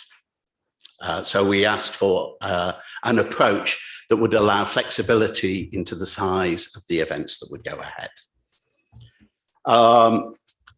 The other comments. 1 minute. It has been suggested that a review should be held.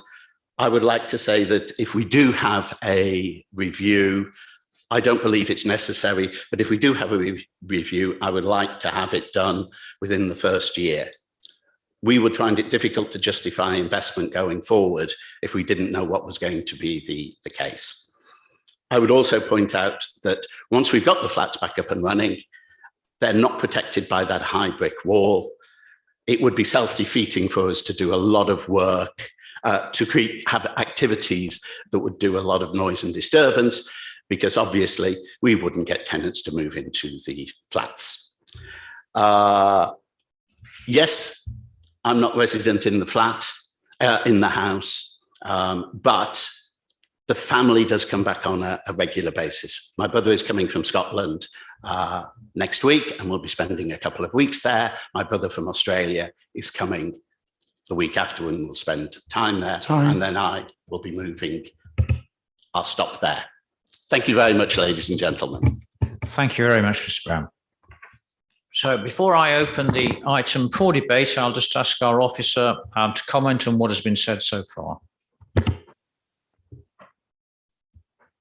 It's been suggested that there's been a new application, just for the avoidance of doubt. It's the same application. We're just the recommendation is seeking, or is different to the recommendation that was put to last committee, and it was agreed that the decision on that on that night would be deferred to enable further consideration to be given to how the use could be restricted to make it acceptable in terms of residential amenity, and also provided the flexibility to enable it to be used in a manner to maximise the use in a manner that wouldn't be harmful to the neighbours. There is a concern was raised about reference to the building being used for purposes incidental to the residential occupation of Betley Court. That wasn't mentioned in the previous recommendation, but it's in there for the avoidance of doubt.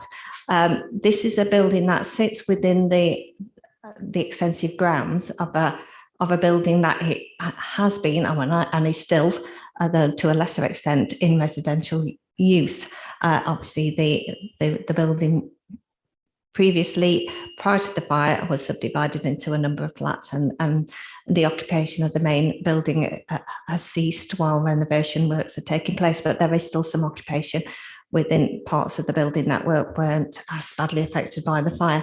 And it wouldn't be reasonable for the local planning authority to prevent the use of the building for purposes that were incidental to that residential occupation, in the same way as a building within the garden of a property is used for purposes incidental to the enjoyment of that particular dwelling house. So the introduction of reference to that is for the avoidance of any doubt that is a type of use that is reasonable and appropriate. But yes, the condition goes on, the recommended condition goes on to try and set appropriate parameters within which the use can operate, and that are considered to be appropriate for the building of this size in this location.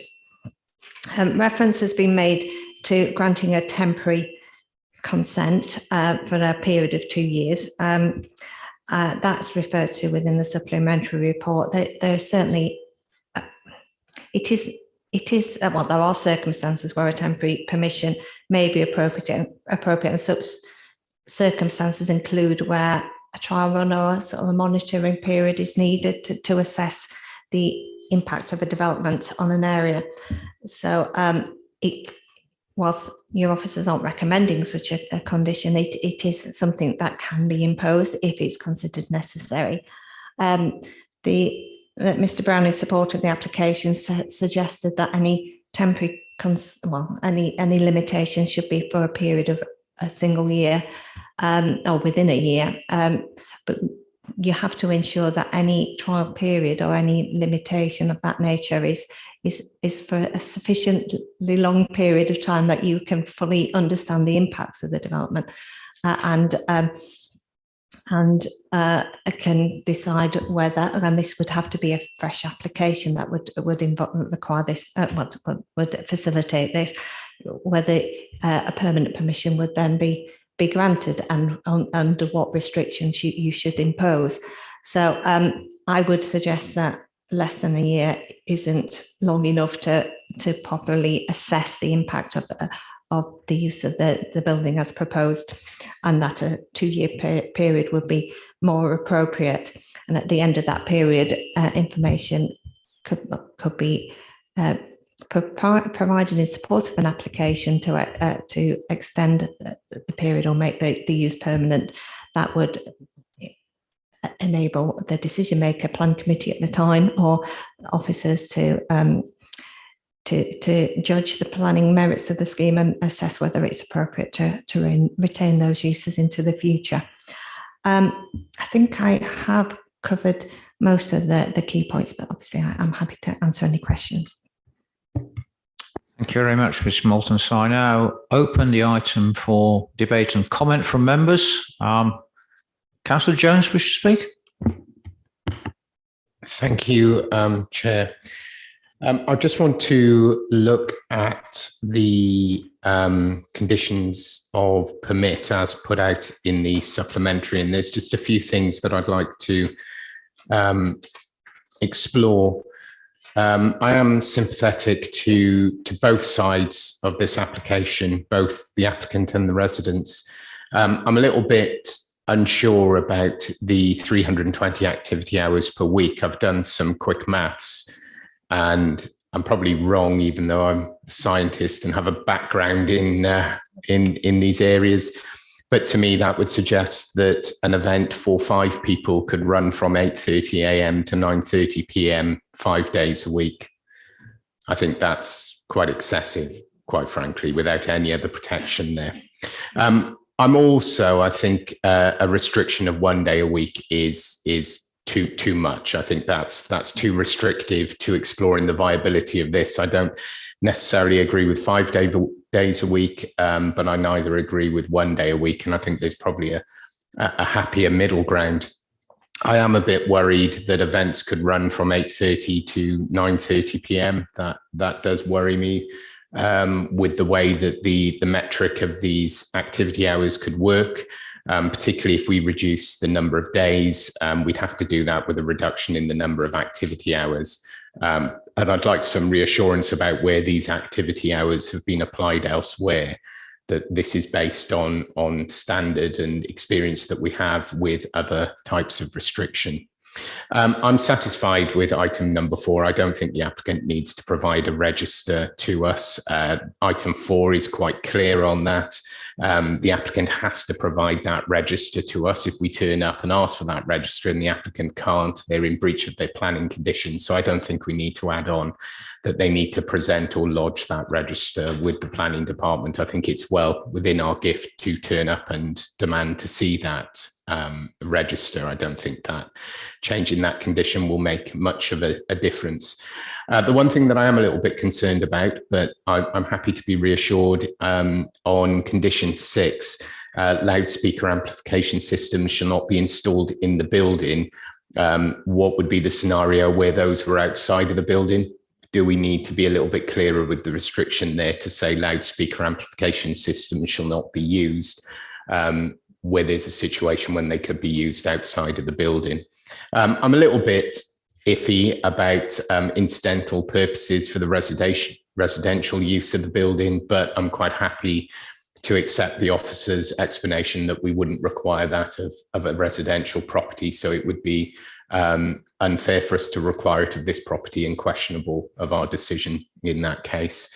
But certainly I'd like to hear maybe from other councillors about what they feel with regards to what the actual level of activity should be within this location. Thanks very much, Councillor. Maybe we could actually start with the question you asked about where the number of hours was generated from, because that possibly would spark off debate. And I think if we get an answer from our officer, that might inform that debate a little bit more to start with. So if we could just ask where that figure came from. Was it proposed by the applicant? Is it something that's been proposed by officers? And if so, is there a methodology lurking behind it? It is not something that we have as ever imposed on any other use. So it would be the first time that a condition of that nature is imposed, seeking to restrict a use in a particular way. The 320 activity hours was proposed by the applicant, was suggested as a way of restricting it, and it took into consideration that the recommendation in its amended form, as set out in the supplementary report to the last committee, said that the building should be used for up to 2 days a week for a maximum of 20 people. So I think the calculation was done, well, if it's over a certain number of hours within those 2 days, and that amounts for 20 people, that amounts to 320 hours. So that's what was suggested, and it seems a reasonable approach to take to this. The restrictions as recommended within the report was put in front of the enforcement officer for the enforcement officer to view that, to see that if he was asked to investigate a potential breach of that condition, whether the condition was understandable and a breach could be identified. And the enforcement officer assured me that it was clear, and it could be a breach could be identified quite quickly and easily. So that's the answer to the question. Obviously, if members consider that is too extensive in terms of the allowance of the use of the building, and that restrictions would have to be, greater restrictions would have to be imposed to make the use acceptable in residential amenity terms, and that's clearly something that, as decision maker, you're entitled to a conclusion you're entitled to reach. But in terms of your officer view, it is considered an appropriate condition. Just wanted to say in terms of the hours that are recommended, the 8:30 to 9:30, it's recommended in that way following discussions. Whilst we've not had the formal comments of the Environmental Health Division, I have had discussions with them about what would be an appropriate hour restriction, and that was their advice was 8:30 a.m. to 9:30 p.m. would be okay, because they considered that up to 10 p.m. activity associated with the use would be acceptable, but there's usually a period after an event ends where people are dispersing, and it usually takes up to half an hour for people to disperse. So that allows for that period of time for dispersal. So yeah, their advice is that 8:30 to 9:30 p.m. is an appropriate restriction on the hours for the use of this particular building. Councillor Mrs Williams. Thank you, Chair. We help run a community centre actually in the middle of an estate, and there's no way you can restrict hours on a public building. People are hiring that building. You can have a party, I'm sure, I think it's Bradwell Lodge. You can have a wedding party up there till 11 or 11:30, 12 o'clock. So 9:30, I think, is extremely reasonable. And we open our community centre up for certain groups from 8 o'clock in the morning. So, I think that is really reasonable. Chair, just to add into that, Keele Village Hall operates on similar timeframes and has had parties operate until quite late and has residents in even closer proximity to the hall, my understanding. Thank you, Mr. Chairman. I don't think you can play around with the conditions, but I do know this area, and on quite a number of occasions in a past life, and I can understand people who own Betley Court, where they've got a frontage and then quite a really big garden, as we can see on the plans on the map.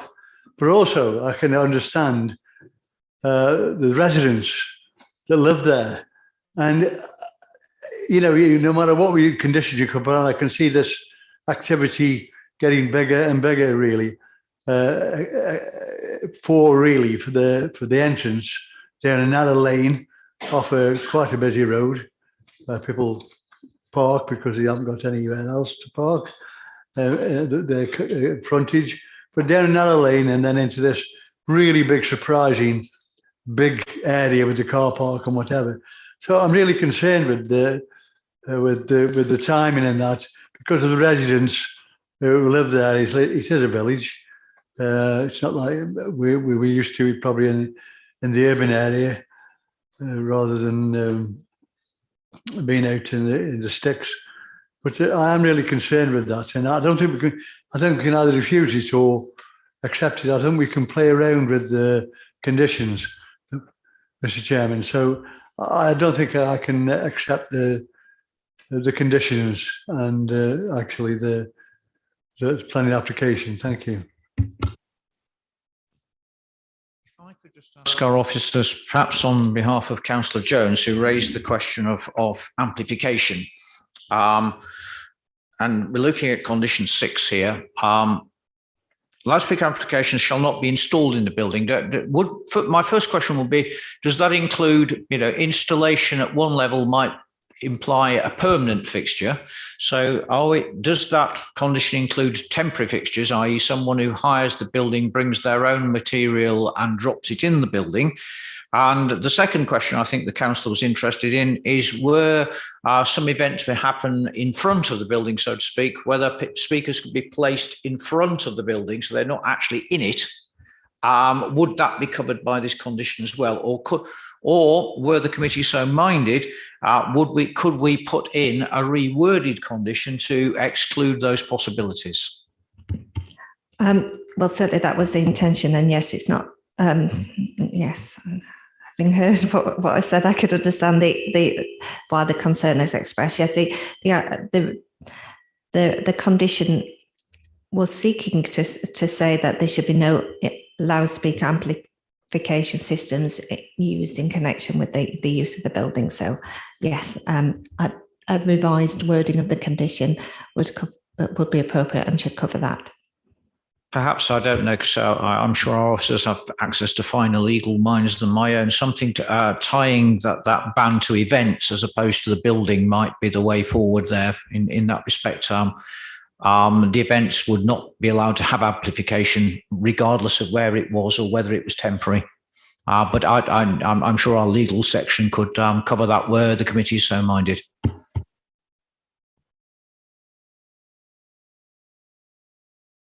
Any further comment from members? Councillor Northcott. Just a quick question, bit of a clarification issue.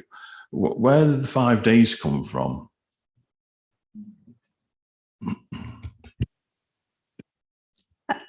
It's seeking to set parameters that are considered acceptable. I don't think anybody has specifically suggested 5 days, but my professional opinion is that activities in 5 days in any 1 week would be acceptable, subject to the other restrictions that are set out within that recommendation. If members considered 5 days is too much in this location, and I acknowledge it is a rural and residential location, then a reduction in the number of days could be appropriate. The applicant considers 2 days is too few, and I don't think we can justify or sustain a restriction to 2 days. But if 5 days is considered too much, then somewhere in between maybe be acceptable, and we could, as a planning authority, justify that. But as I say, from an officer perspective, 5 days is acceptable with the other restrictions. I think the question here is, isn't it, that if you wish, or if the committee wishes to vary that, there is an immediate knock-on effect on the number of hours. And as I see it, if we take the maximum number, 20 people going for all of these activity hours, that's 16 hours a week. And then you can divide that by 5 to produce stuff by day. If you start to tinker with the days, obviously the number per day of hours will increase if you don't change the 320 hours. So that those two things, it seems to me, are quite firmly linked.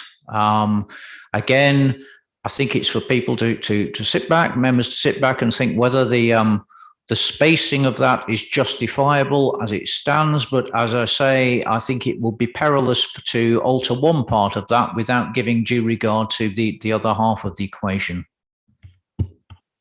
If I can assist, the 320 hours could, in 1 week, would be reached if 2 8-hour events for 20 people took place in that 1 week. So you could restrict the number of days to 2 days, and you could still end up with the situation where 320 activity hours are met or reached.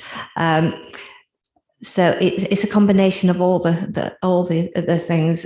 So the restriction to no more than 2 events in a day, no more than 5 days in a week, no more than 320 hours in a week, which between the hours of 8:30 and 9:30, a combination of all those elements is being devised to bring the level of activity down to a point where it's considered acceptable and won't adversely affect residential amenity.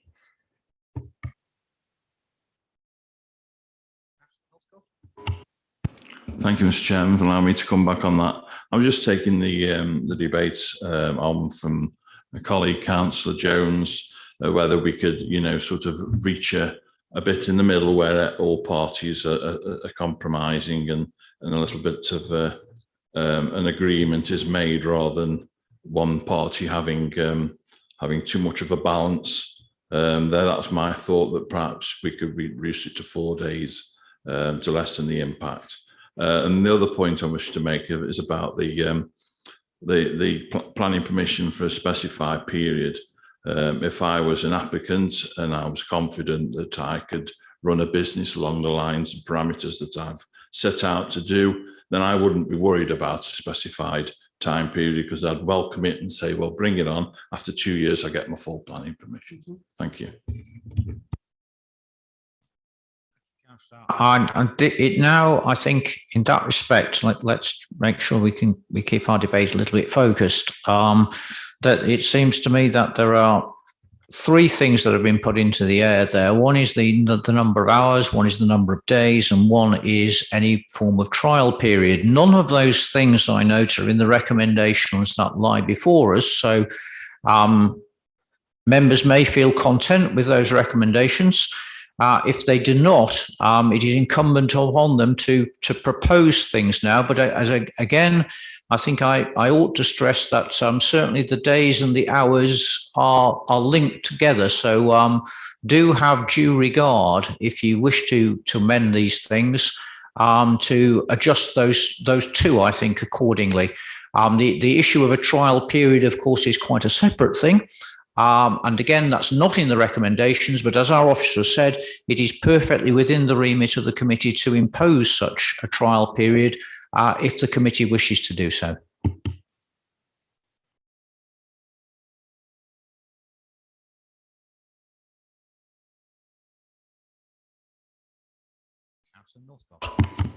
Okay, thank you, Mr. Chairman. In that case, I would be happy to propose that we permit, subject to the conditions, with the addition of the specified period of 2 years. And this will give those people that are concerned about the activities that assurance that things are going to be run in a manner. I think I'll just stick with that one addition to the recommended conditions there, Chair. So I'd like to formally propose that. And hopefully I'll get a seconder. Thank you. A seconder in Councillor Maxfield. Do we have any further comments before I proceed to a vote?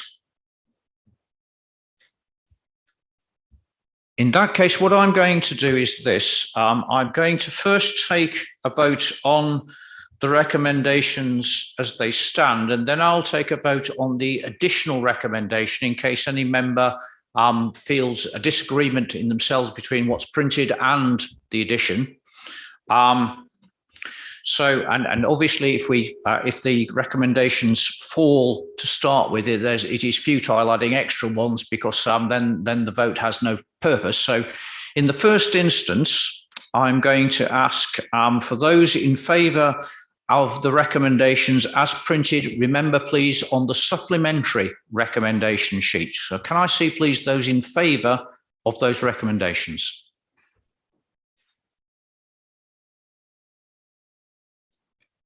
And I see one.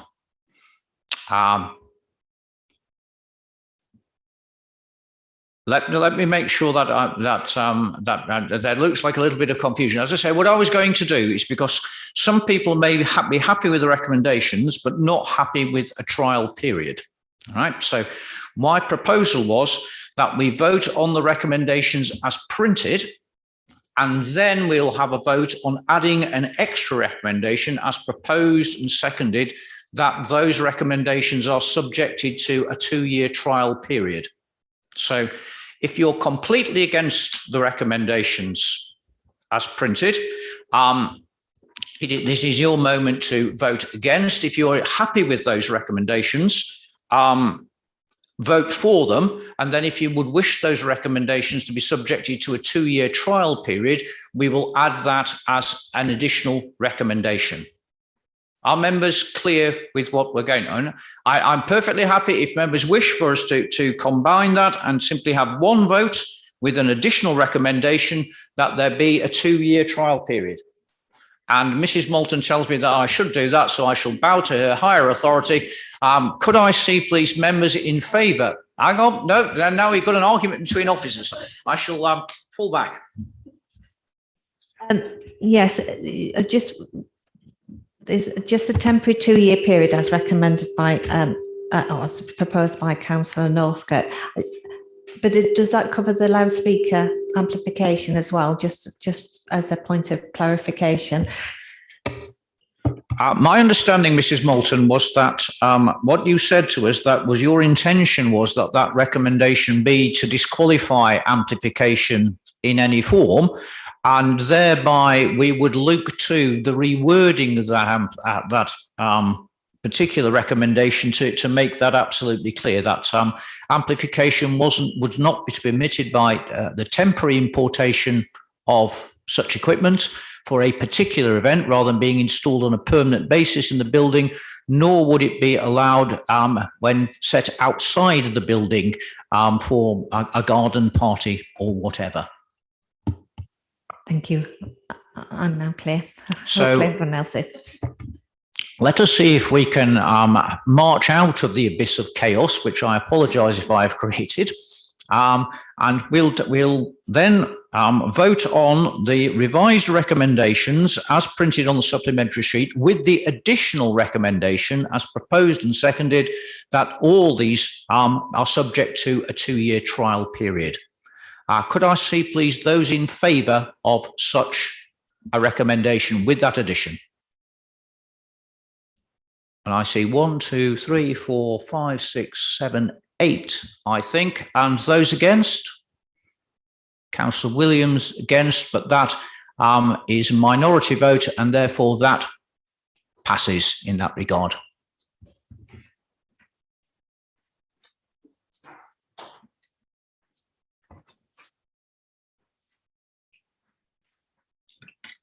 That brings us to item 11 of our agenda this evening, the Old Coach House, Rectory Lane, Whitmore. I don't think we have any comments from our officers. There is no supplementary on this item. Therefore, you see the recommendation in front of you, and I open the item for debate.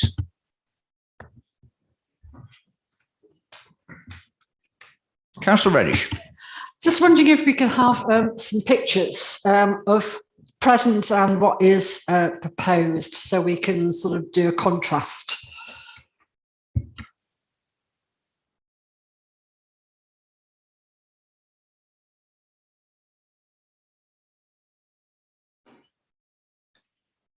So I was just waiting until they're gone. Yeah, just bear with me and I'll just, why is that not opening?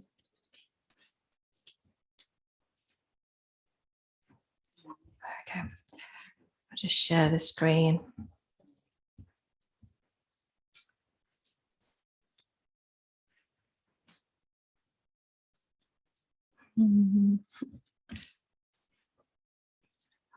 Yeah. Right, there we go. So this is the existing property as it is at the moment. So it's not visible from the A53.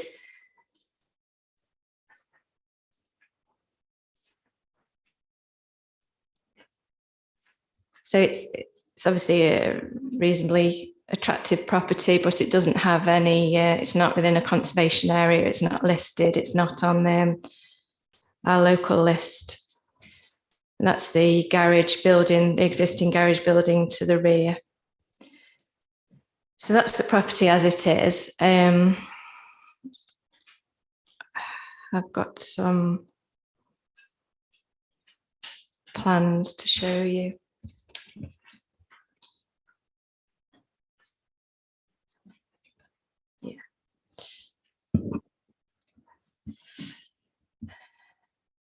So that's to show you just the location. There's the A53. So there's a long driveway up to the old rectory, which is visible from the A53. And this property is set behind, accessed by a rectory lane. So this is a block plan of the proposal, which you can see dotted there, the existing property and the existing garage at the rear.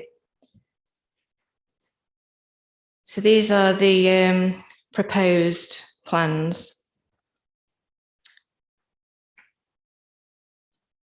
And elevations. But I have also got, because in the report, you'll see that it's set out that this is within the greenbelt, and replacement dwellings can be appropriate developments in the greenbelt, but provided that it's not materially larger than the one it replaces.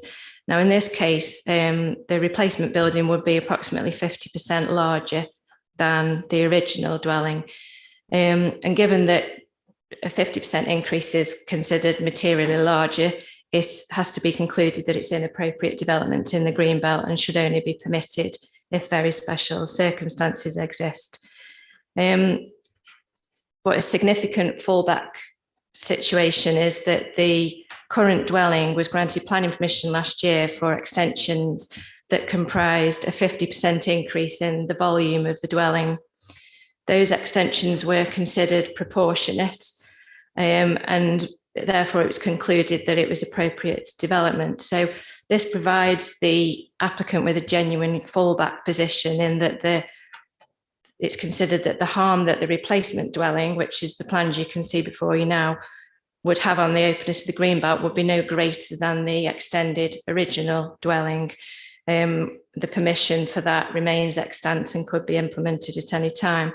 I have got plans there of the extension. So you can see on the floor plans here, there's the existing dwelling, and then this is the garage, significant garage outbuilding to the rear.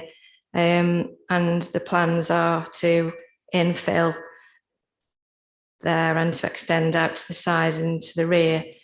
So you can see there what's being approved, and your officers consider that comparing what's proposed now to what's being approved, there would be no greater impact on openness. And in fact, it is also considered that this proposal has the benefit of being a more compact form of development, which takes up less footprint than the previously approved extensions. Thank you very much. That was helpful.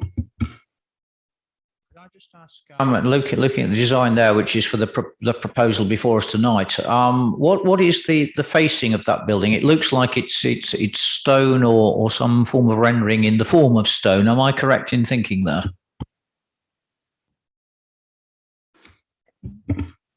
Bear with me. I believe that it's brick. Just having a look.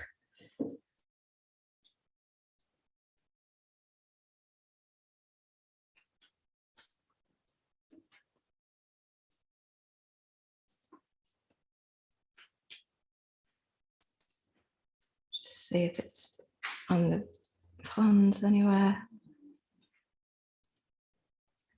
Oh, it's render. Yes, it's render and Marley roof tiles and the dark grey, I think, aluminium windows. Thanks very much. I invite comment from members.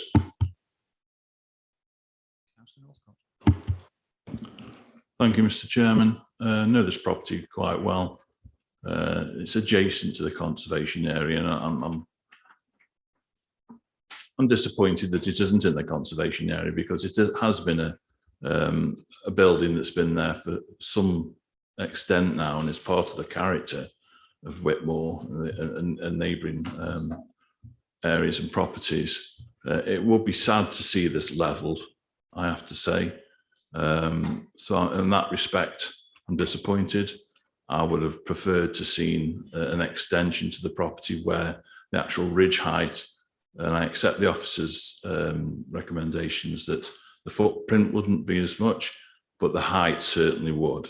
And that would alter the character of the building somewhat to what is there now. So I would be, I still haven't made my mind up on this, but I'm not warming to this at all. I would prefer the previous application that exists already to extend what you've got there and keep the character of that building that's there. Thank you. Any further comment from members? Councillor Jones?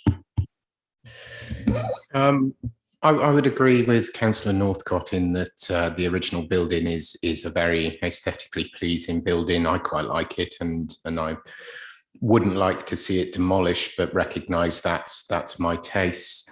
I really do appreciate the clarification by the officer on the previous planning permission for the extension of the building, which is the reasoning why the size of the building, which would normally cause harm or be considered to cause harm to the green belt. If you take into account of the extension, I guess if the applicant did extend and then put in application, it would then wouldn't come up as causing potential harm to the green belt. I think that's not a road we want to go down. I'd agree with Councillor Northcote. I don't want to see the building demolished, but I think the building replacing it is aesthetically pleasing. It's not my taste, but I think it's a reasonable building. I think it looks nice, and I'd be willing to move the officer's recommendations. Thank you very much, Councillor. Councillor Maxfield. Thank you, Chair. I agree with what's been said. Again, it's not my taste. I think the current building is far nicer, but again, that's just me.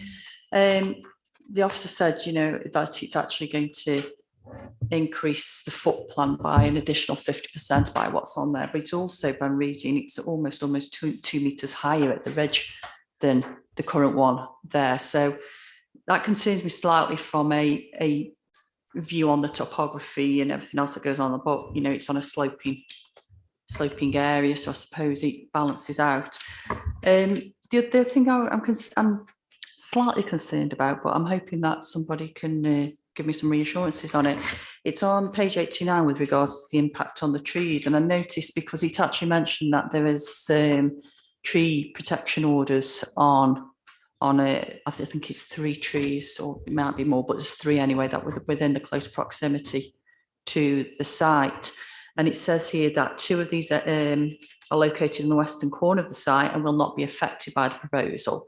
However, there is a large Hungarian oak tree located just outside the southeastern corner of the plot, which could be impacted by the new property. Now, although it says there that, you know, an impact survey has been submitted, which recommends that the tree protection methods are put into place to protect tree, how robust are these? What reassurances can you give to ensure that this tree is going to be fine?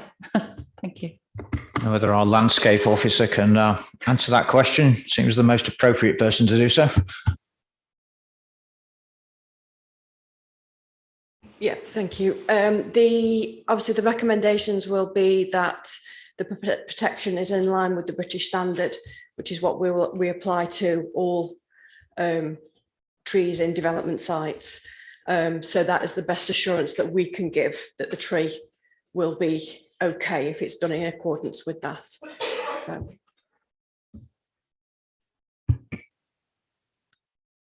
Any further comment from members? In that case, you see the recommendation in front of you. Could I ask, please, show those in favour of the recommendation? 1, 2, 3, 4, 5, 6, I think. Those against? I see 4, so that item passes. That brings us to item 12. We have a supplementary report on item 12, but members will note that it doesn't in fact change the recommendation of refusal, which is in your main agenda pack this evening. Again, I don't think we have any further comment from our officers on this item, so I open the item for comment and debate.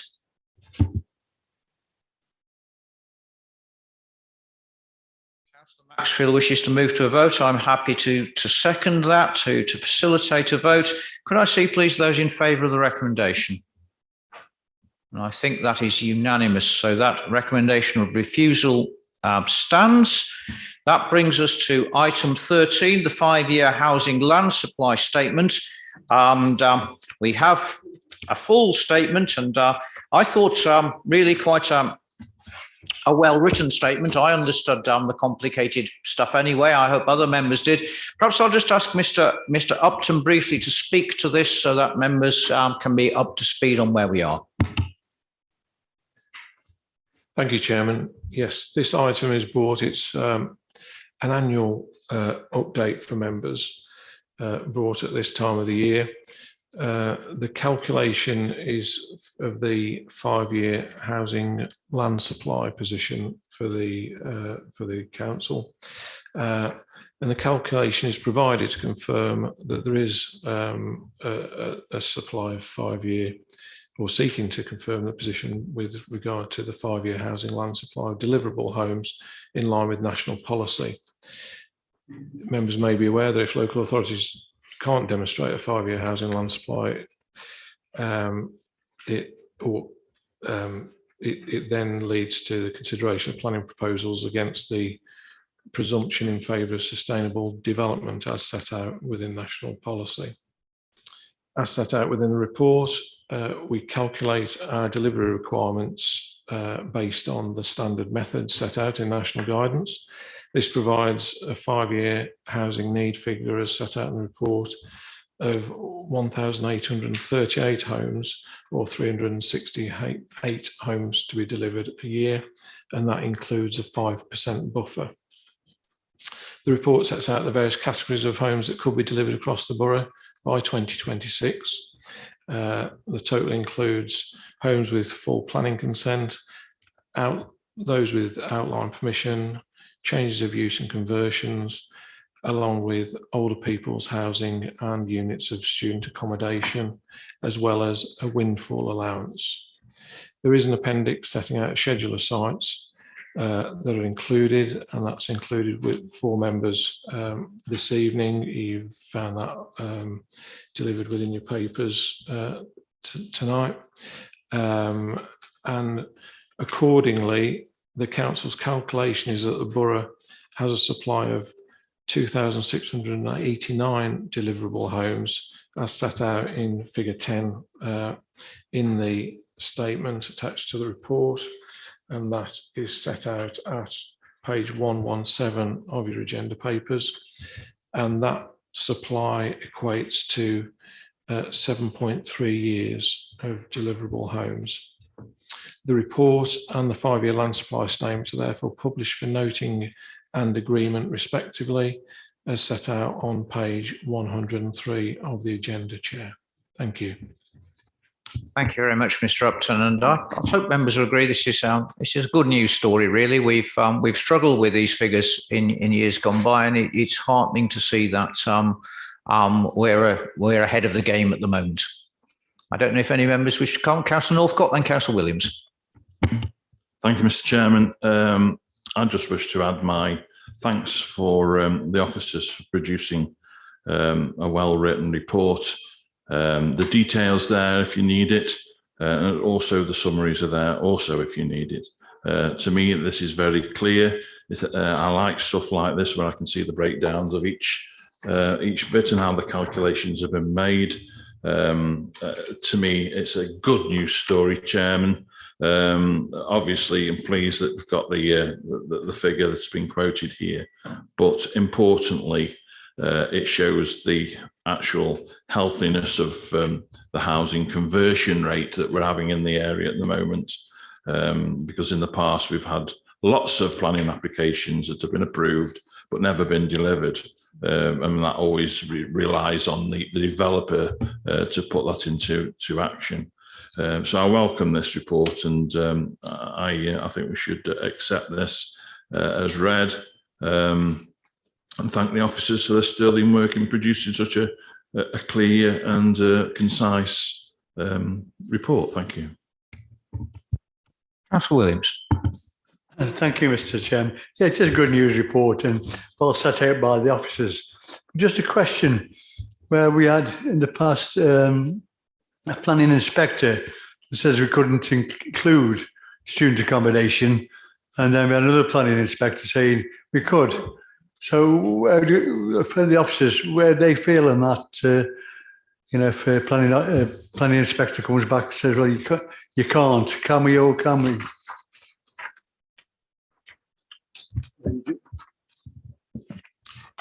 Yes, Chair, thank you. Thank you for the question.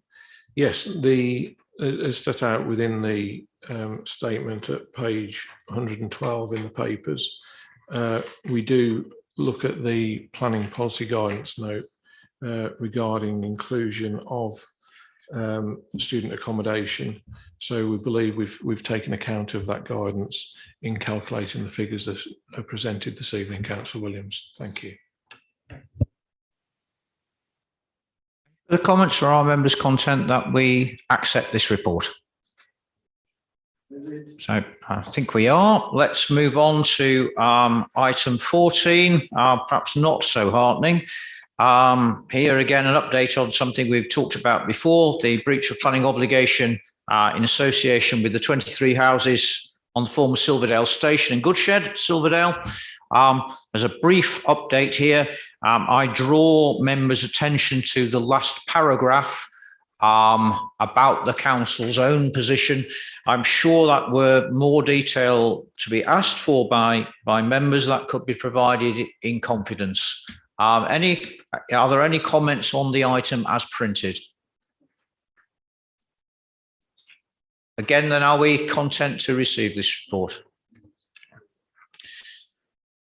The next series of items, 15 to 19, as you can see, are all appeal decisions.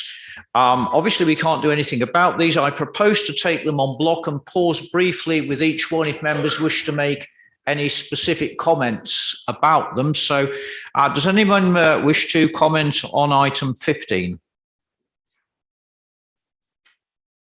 Item 16?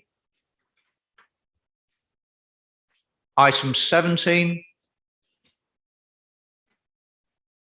Item 18? Item 19? Councillor Northcote? Just my disbelief and extreme disappointment at the outcome of that decision. Thank you, Chair, because I think it set the precedent there of how things are going to progress and effectively gives anybody permission to build in the open land, in the open countryside, to build, with the exception of the man in the street. Thank you. Thank you, Councillor. I suspect your views are shared by some other members at least, and quite a lot of members, no doubt, quite a lot of members of the public. Nonetheless, I'm afraid we are where we are. I hear what you say. Does any other comment on these matters, or shall we well, we have no choice but to accept that report. Do we wish to comment on it further? And I think the answer is no. That means we can progress to item 20, which is an application for financial assistance, St. Peter's Churchyard at Mare. Our officers have told me that Corp considered this yesterday evening, I think, and are in favour of this application. Am I correct in saying that? Well, it was last week, but yes, their comments are that they support the application, which will help to retain the historic character of the area, and recommends that planning committee accepts the giving of the grant in accordance with the report and terms and conditions. Councillor Northcott. Happy to propose this, Chair. Thank you, Councillor Williamson. I think the photograph is quite helpful in the report, isn't it? It certainly looks like this money is needed. So could I see those in favour of making the grant? That is unanimous. That means we can progress to similar item 21. Again, this for Audley's Cross Farmhouse at Loggerheads. Again, I think I'm right in saying, Mrs. Moulton, that the Corp are also in favour of this application. Yes, that's correct. Invite comments. And yes, could I see then, if there is no further comment, those in favour of the application? And again, I think that is unanimous. That brings us to item 22 of our agenda, conservation of tree preservation order, land at the former Clayton Lodge Hotel in Clayton. Again, you can see the recommendation in front of you. I don't think there's any further information on this particular item. And again, I invite comments. I see those in favour. Again, I think that passes unanimously. That brings us to our final item this evening, any urgent business as defined by the relevant section of the relevant Act. I know of none. I loop nervously from side to side. Our officers know of none either. Therefore, with my apologies for being confusing earlier in the meeting, I'd bring the meeting to a close and wish everyone a